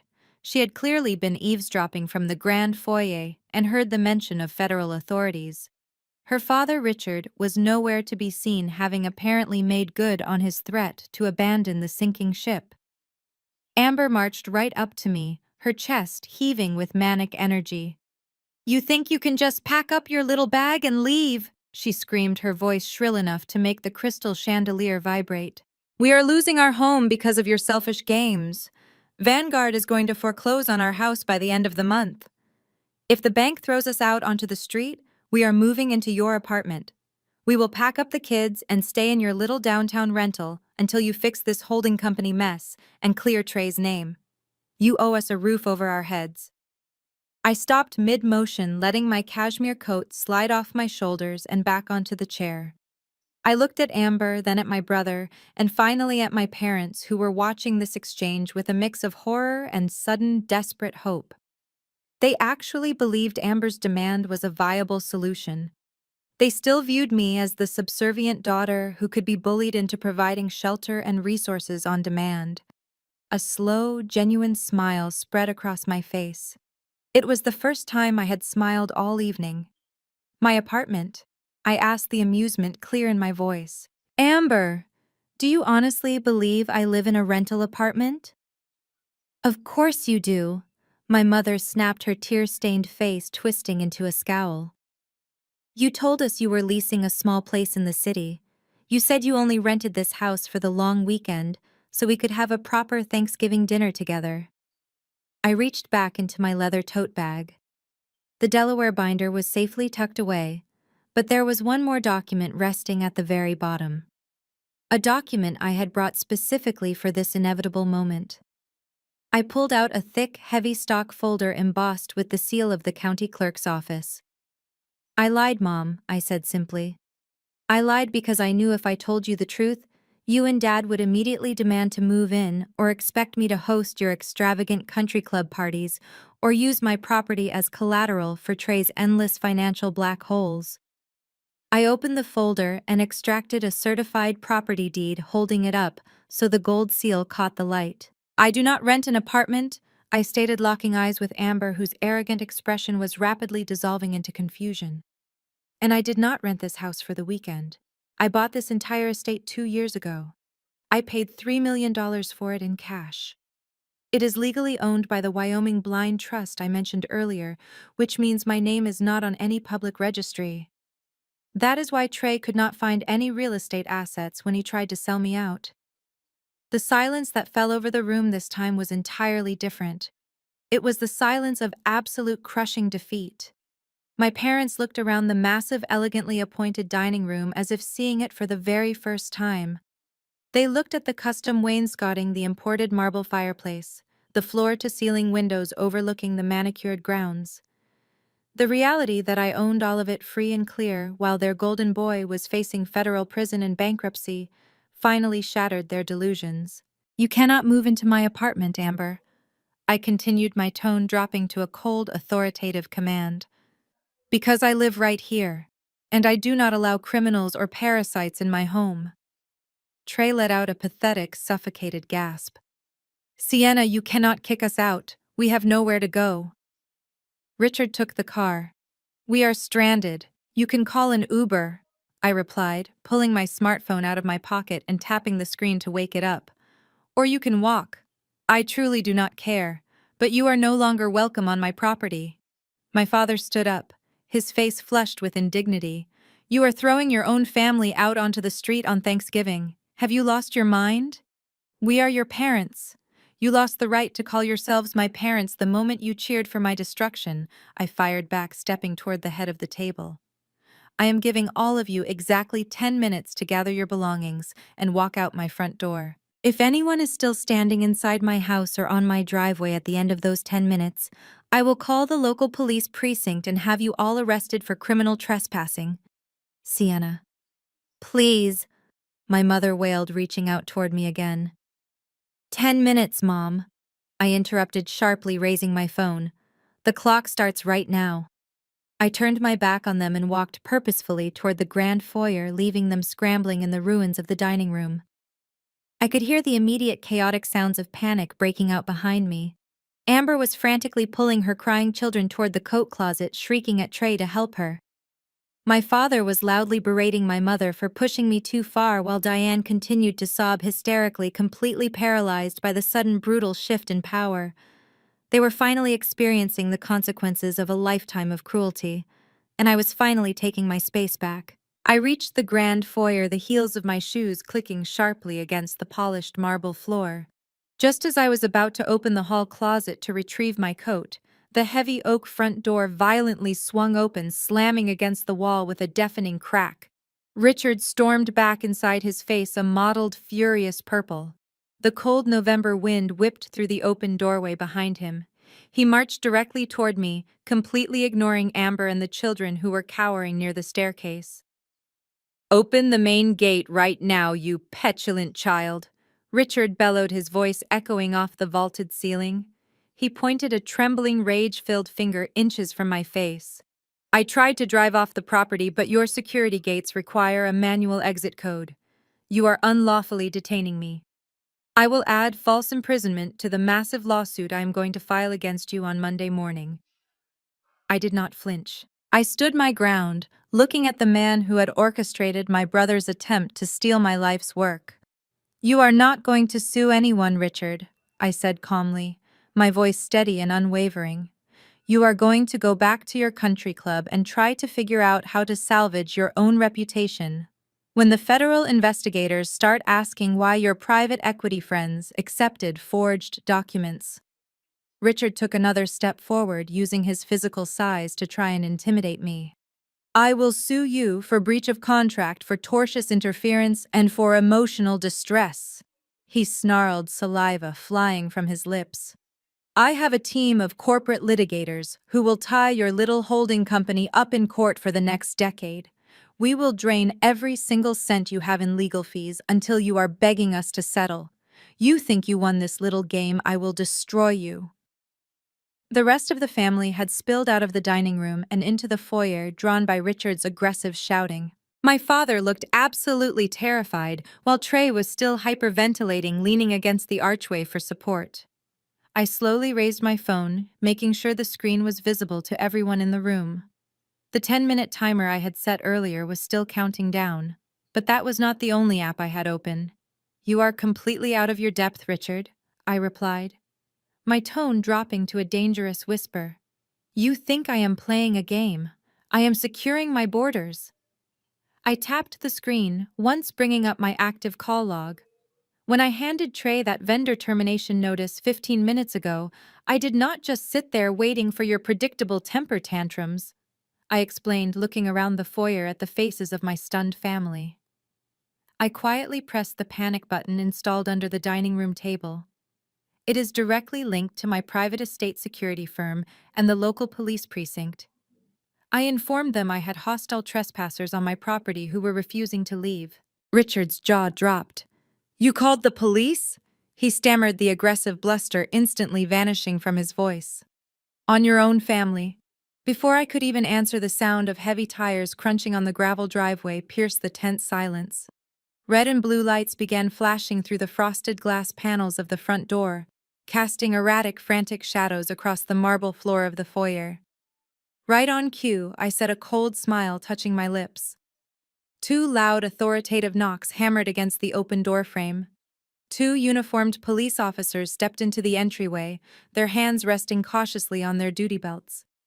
They were immediately followed by two towering men in tactical gear, with the logo of my private security firm emblazoned on their chests. "Ms. Wilson," the lead officer asked, stepping forward and assessing the chaotic scene. "We received a panic alarm and a report of aggressive trespassers refusing to vacate the premises." "Are you safe?" "I am perfectly safe, officer," I replied, gesturing toward the group huddled in the center of my foyer. "But these individuals have been asked to leave my property multiple times, and the gentleman in the cashmere sweater was just threatening me with physical and legal retaliation." The officer turned his stern gaze onto Richard, who suddenly looked very small and incredibly old. "Sir," the officer commanded, his voice leaving absolutely no room for debate, "you need to step away from the homeowner immediately." "This is a family dispute," my father protested weakly, stepping forward with his hands raised. "It is Thanksgiving. We are just having a disagreement. This is private property, and the owner has asked you to leave," the second officer stated, pulling out a small notepad. "Gather your belongings. You are all being escorted off the premises right now. If any of you cause a scene or refuse to comply, you will spend your Thanksgiving night in a holding cell." The absolute humiliation that washed over my family was palpable. The Golden family, the people who cared more about their social standing and country club appearances than anything else in the world, were being publicly evicted by armed police officers. Amber began sobbing uncontrollably, grabbing her children's coats with shaking hands. Diane could not even walk straight. My father had to physically support her as they fumbled in the closet for their expensive jackets. Trey moved like a zombie, staring blankly ahead as a security guard directed him toward the door. Richard did not say another word. He grabbed his coat, shot me one last look of pure, unadulterated venom, and marched out the door, escorted closely by an officer. I stood quietly in my beautiful, peaceful foyer, watching them all file out into the freezing November night. The flashing police lights illuminated their faces, capturing the exact moment their arrogant empire finally crumbled into dust. They had tried to steal everything I built, and instead they had lost absolutely everything they had. The lead officer turned to me before closing the door. "We will make sure they are completely off the estate. Have a good evening." "Thank you, officer," I replied softly. "I definitely will." The heavy oak door clicked shut, sealing the freezing November draft outside. I stood in the quiet foyer for a brief moment before walking slowly into the darkened formal living room. I did not turn on the lights. Instead, I approached the massive bay windows that overlooked the expansive circular driveway and the wrought iron front gates of my estate. The private security vehicles and the police cruisers were idling near the entrance, casting rhythmic, frantic flashes of red and blue across the manicured, frost-covered lawns. The sheer chaos unfolding on the driveway was a masterpiece I had waited 10 years to witness. I crossed my arms over my chest and watched the ultimate payoff play out in real time. Richard was pacing aggressively next to his sleek black sedan. The security guards had refused to open the main gate until the police finished taking their incident report, leaving him entirely trapped on my property. The normally stoic, untouchable venture capitalist was reduced to a frantic, red-faced mess. He was screaming into his cell phone, his free hand wildly gesturing in the air as he frantically tried to reach his corporate attorneys on a holiday night. I could see his shoulders trembling under his expensive cashmere sweater. The reality that his own firm, Vanguard Equity, was now hopelessly entangled in a massive federal wire fraud investigation was finally breaking him. His pristine reputation was gone, and the catastrophic financial ruin of his company was staring him right in the face. He leaned against the hood of his car and buried his face in his hand, his body shaking with what looked like absolute terror. Further down the driveway, completely illuminated by the harsh glare of a police spotlight, Trey and Amber were tearing each other apart. Amber had her arms wrapped protectively around her shivering children, her face contorted in absolute rage. Even through the thick, double-paned glass of my living room windows, I could hear the piercing pitch of her voice echoing in the crisp night air. She was jabbing her manicured finger violently into Trey's chest, shoving him backwards step by step toward the frozen rose bushes. Backed into a corner and stripped of all his unearned confidence, Trey finally snapped. He threw his hands up in the air and screamed right back at her, his face twisted in ugly desperation. I watched him hurl the ultimate threat, a pathetic attempt to regain some semblance of control over a woman who had only ever loved his bank account. He demanded a divorce. He pointed at the gates and shouted that she was a parasite who only cared about his phantom money, threatening to leave her with nothing. It was the most foolish display of weakness I had ever seen. Amber did not flinch. Instead, she laughed right in his face, a harsh, manic laugh that carried clearly across the frozen lawn. She screamed back that she would be filing the papers on Monday morning, that she was taking full custody of the children, and that she would ensure he rotted in federal prison alone. She then grabbed her kids by the hands and marched toward a waiting Uber that had just pulled up outside the security gate, leaving Trey standing entirely alone in the freezing cold, his mouth hanging open in shock. My parents were huddled near the edge of the driveway, looking like two lost, fragile strangers. Diane was clutching her expensive coat tightly around her shoulders, sobbing uncontrollably. The elegant, domineering matriarch who had spent her entire life orchestrating perfect country club gatherings was now weeping openly in front of armed police officers and hired guards. She realized that by blindly backing Trey, she had lost absolutely everything. Her carefully cultivated social standing, her pristine public image, and the illusion of her perfect family were all reduced to ash under the flashing police lights. My father stood next to her, staring blankly at the gravel. He looked completely defeated, a hollow shell of the man who used to dictate the harsh rules of my childhood. The impending bankruptcy of their golden boy meant their own financial destruction. They had poured everything into his failing investment firm, and now it was all gone. Trey stumbled away from the spot where his wife had abandoned him and turned toward our parents. He threw his arms wide open, demanding comfort, demanding a solution, demanding to be saved one last time. But for the very first time in his entire life, my parents did not rush forward to shield him. Diane physically turned her back on him, burying her weeping face in her hands. My father just shook his head slowly, refusing to even look at his son. The rejection was absolute. The unbreakable bond of the Golden family shattered into a million irreparable pieces right there on the frozen asphalt. They were destroying each other, consumed by their own greed and lies. I stood in the dark watching the final act of this tragedy play out. There was no sadness in my heart. There was no guilt. There was only a profound, overwhelming sense of peace. The toxic cycle was finally broken. I reached out, grabbed the edge of the heavy velvet curtains, and pulled them shut, blocking out the flashing lights and closing the door on my past forever. 3 weeks later, the profound silence in my home remained my absolute favorite luxury. The frantic flashing lights of that Thanksgiving night felt like a distant, chaotic nightmare, entirely disconnected from the reality I was now building. Business, as they say, moved on at the speed of light.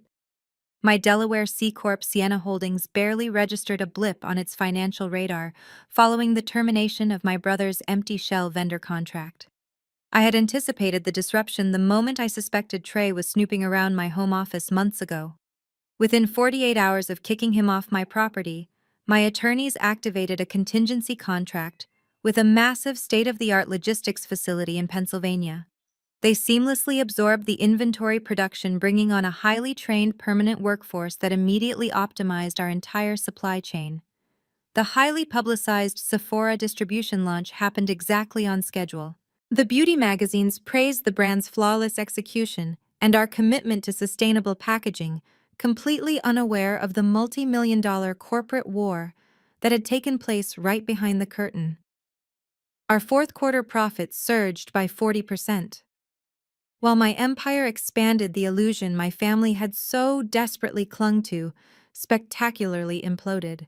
The fallout was swift, highly public, and absolutely brutal. By the second week of December, Vanguard Equity officially called in the $6 million loan. Since the LLC was entirely hollow, holding absolutely no capital or assets, the private equity firm immediately went after the personal guarantees. Trey and Amber filed for Chapter 7 bankruptcy less than 4 days later. Their sprawling, custom-built mansion was seized by the bank, and their luxury cars were unceremoniously towed from the driveway in broad daylight, while their neighbors watched from their perfectly manicured lawns. True to her word on my freezing driveway, Amber filed for an emergency divorce. She took full custody of the children and relocated to a small rental apartment across town, aggressively severing all ties with the man who had ruined her life and destroyed her social standing. But bankruptcy was the absolute least of Trey's problems. The dossier my corporate attorneys handed over to the authorities triggered an unstoppable legal avalanche. Trey was formally indicted on federal charges of wire fraud, forgery, and identity theft. He was currently out on bail awaiting trial and facing a mandatory minimum sentence of 10 years in federal prison. And he was not going down alone. Richard, the arrogant architect of the hostile takeover attempt, found himself caught in the exact trap he helped build. The SEC, tipped off by the fraudulent collateral documents Trey submitted, launched a full-scale investigation into Vanguard Equity. Federal agents raided Richard's corner office in the financial district, seizing his hard drives and freezing his corporate assets under suspicion of systemic bank fraud. The untouchable venture capitalist was suddenly fighting for his own freedom. His pristine reputation was instantly reduced to a cautionary tale, and his elite country club quietly revoked his membership to avoid the scandal. With Trey facing prison and Richard fighting federal indictments, my parents were left standing in the smoking crater of their own greed. They had liquidated a significant portion of their retirement portfolios to bail Trey out of his initial embezzlement scandal, leaving them dangerously exposed. When the bank seized his assets, their money vanished right along with his. The financial safety net they had always assumed I would provide was permanently gone. They were facing their twilight years with a fraction of their wealth and the crushing realization that they had sacrificed their only successful child for a criminal. That sudden, terrifying reality sparked a relentless campaign of desperation. Every single morning, when I sat at my kitchen island with my coffee, my blocked caller log was flooded with notifications. Diane and my father left dozens of sprawling, tearful voicemails. Sometimes Diane was weeping uncontrollably, begging for forgiveness, claiming she had been blinded by a mother's love for her troubled son, and asking me to just come home so we could heal. Sometimes my father was bargaining, suggesting we sit down with a mediator to hash out a fair financial settlement for the family, still absurdly believing he had leverage. They invoked God, they invoked blood, they invoked memories of a childhood that we all knew was a miserable, abusive lie. They even tried sending handwritten letters through my corporate lawyers, demanding I remember my duty to my family. I never listened to a single voicemail. I never opened a single letter. I simply highlighted the list of blocked digital notifications, tapped the delete button, and watched their desperate pleas vanish into the void. I instructed my legal team to return all mail stamped "Return to Sender."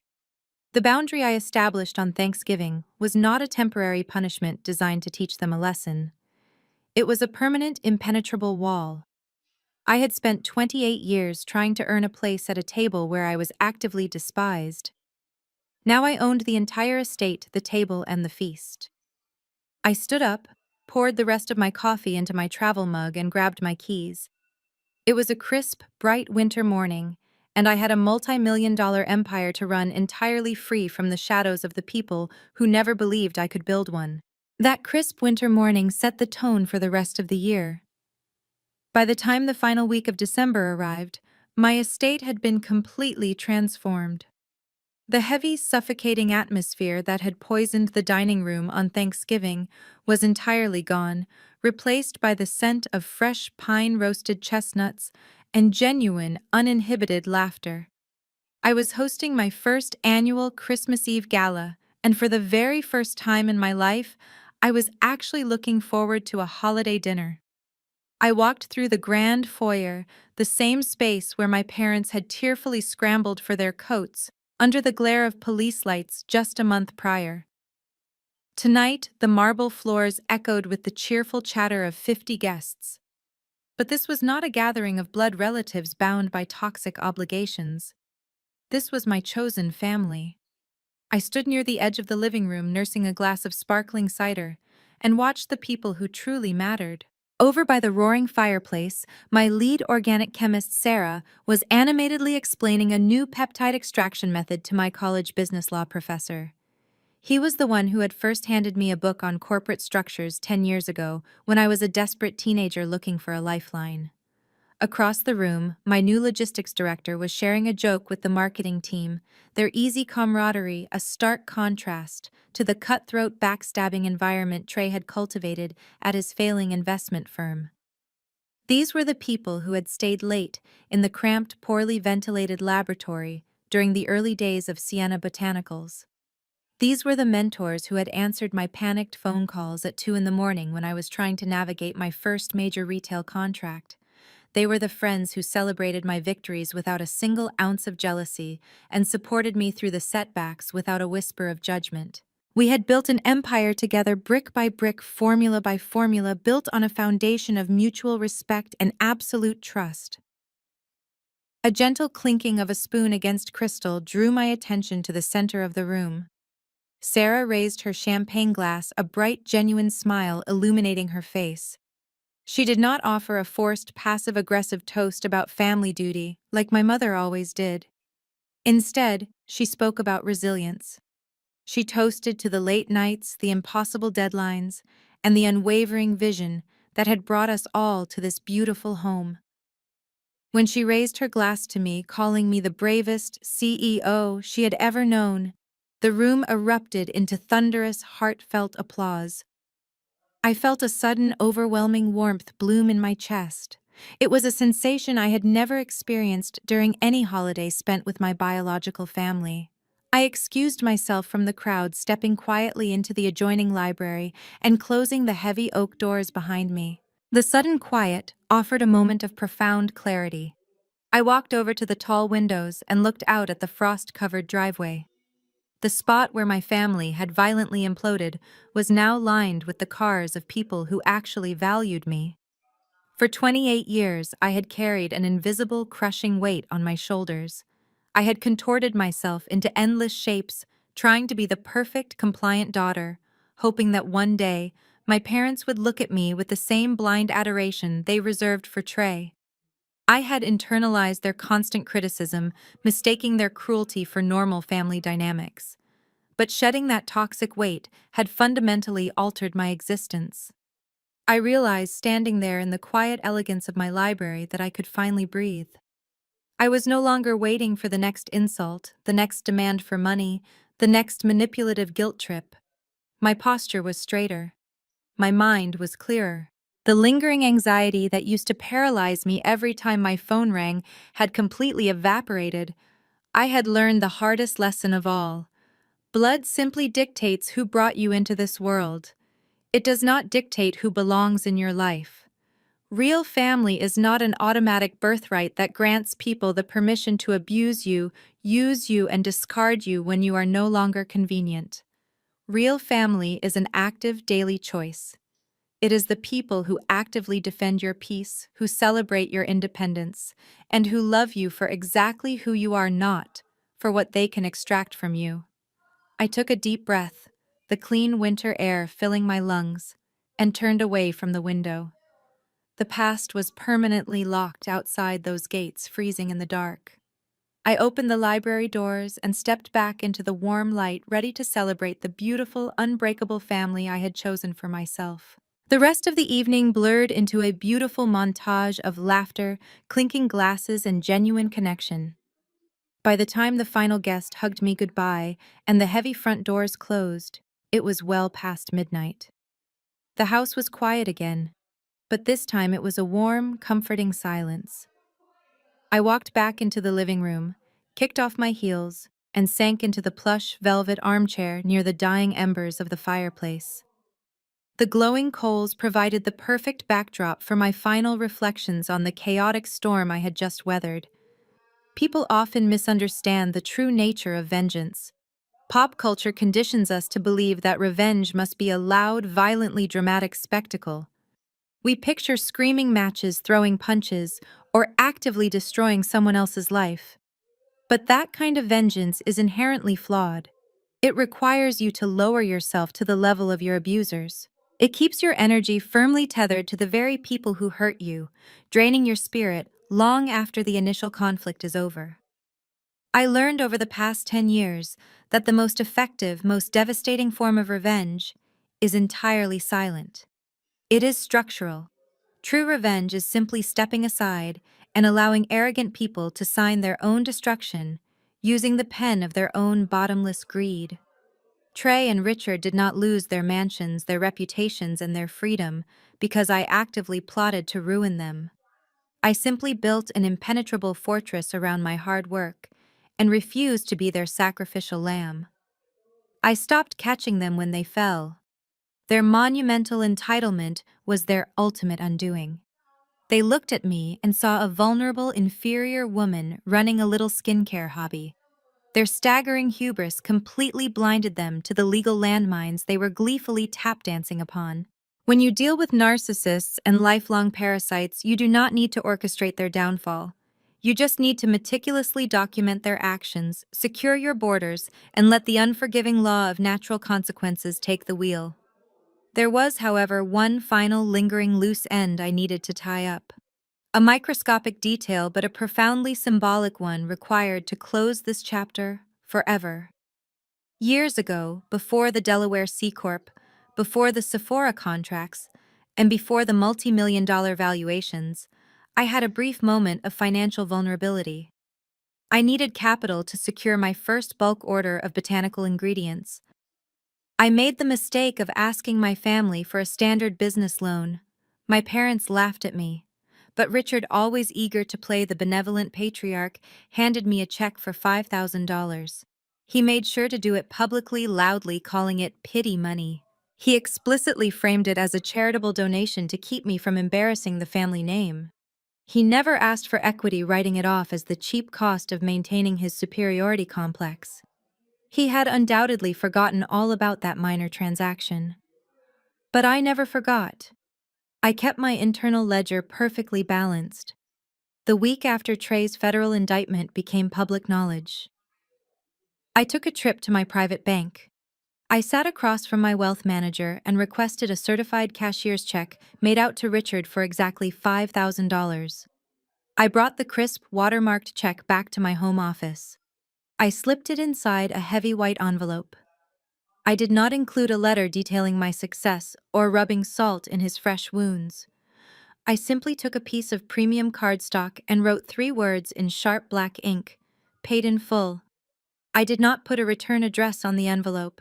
I paid a private courier to hand-deliver it directly to the cramped temporary rental office Richard was forced to operate out of after federal agents seized his luxurious headquarters.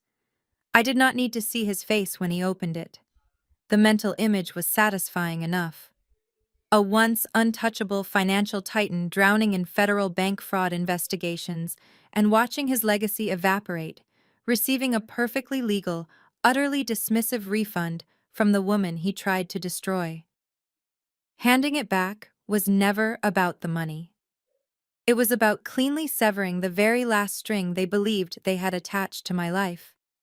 It was the ultimate declaration of my absolute independence. As the final embers fade to ash, I look around the expansive, peaceful space of my home. The trauma of being the family scapegoat is a ghost story I no longer have to tell. I am the sole architect of my reality now. For anyone out there who feels trapped under the toxic weight of family expectations, remember this absolute truth. You do not owe your future to people who only value you for what they can extract. Build your fortress in total silence. Protect your peace fiercely, and let their own arrogance be the architect of their final undoing. Now, I want to turn this conversation over to you. Sitting here sharing my story has not just been about exposing the toxic dynamics of my past or reliving a dramatic Thanksgiving dinner. It has been about reaching out to anyone who might be sitting at their own version of that table right now, feeling completely trapped, chronically undervalued, and hopelessly alone. I know exactly how heavy that isolation feels in your chest. I know the paralyzing fear of thinking that if you finally stand up for yourself, you will lose the only family you have ever known. But as you have seen from the trajectory of my life, sometimes losing that toxic, draining connection is the exact catalyst you need to finally find yourself. So I want to ask you a very important question. Have you ever let someone's greed become their own trap? Have you ever found yourself in a situation where simply holding your ground and refusing to play the helpless victim allowed a manipulator to expose their true colors to the world? It takes an incredible amount of restraint to stay silent when you are being unjustly attacked. It takes immense emotional discipline to not scream your truth from the rooftops when people are actively plotting against your success. But there is a profound, undeniable power in stepping back, securing your boundaries, and letting their own reckless entitlement do all the heavy lifting. If you have ever experienced that quiet, definitive victory, I want to read about it.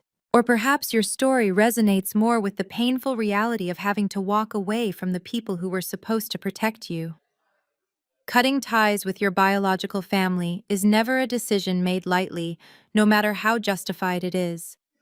Society constantly pressures us to forgive and forget, bombarding us with the toxic narrative that blood is always thicker than water. But nobody talks about the profound grief of mourning the parents or siblings you deserved long before you actually cut them out of your life. Walking away requires you to mourn the illusion of a family that never truly existed. It is a heartbreaking, exhausting process, but it is also the most liberating step you can ever take toward your own healing. If you have had to make that agonizing choice, if you have had to pack your bags and leave behind the people who should have been your safest harbor, please share your experience in the comments below. Your stories matter more than you know. When you write them out, you are not just venting into a digital void. You are building a community.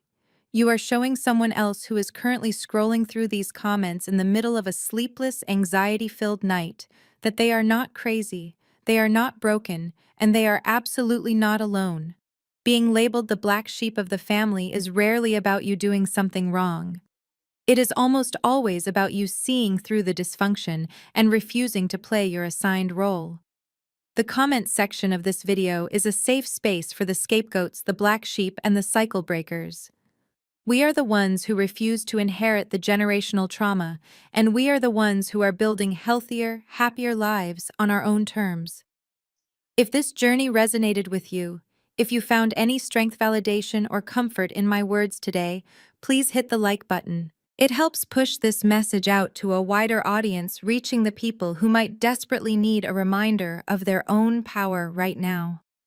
Make sure to subscribe to the channel so we can continue having these honest, unfiltered conversations about boundary setting, overcoming narcissistic family abuse, and building absolute financial and emotional independence.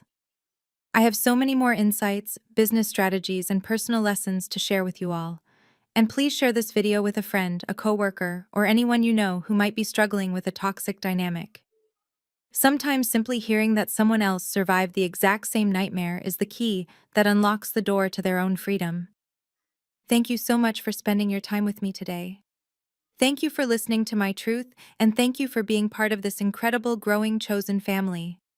Remember that your worth is not defined by the people who are biologically incapable of seeing it. Your value is not determined by how much you can sacrifice for those who refuse to appreciate you. You are entirely whole, entirely capable, and entirely deserving of a life filled with genuine respect and unconditional support. Keep building your fortress. Keep guarding your energy. Never apologize for protecting your peace, and never let anyone convince you to lower your drawbridge for a wolf in sheep's clothing. Stay strong, trust your intuition, and I will see you all in the next video.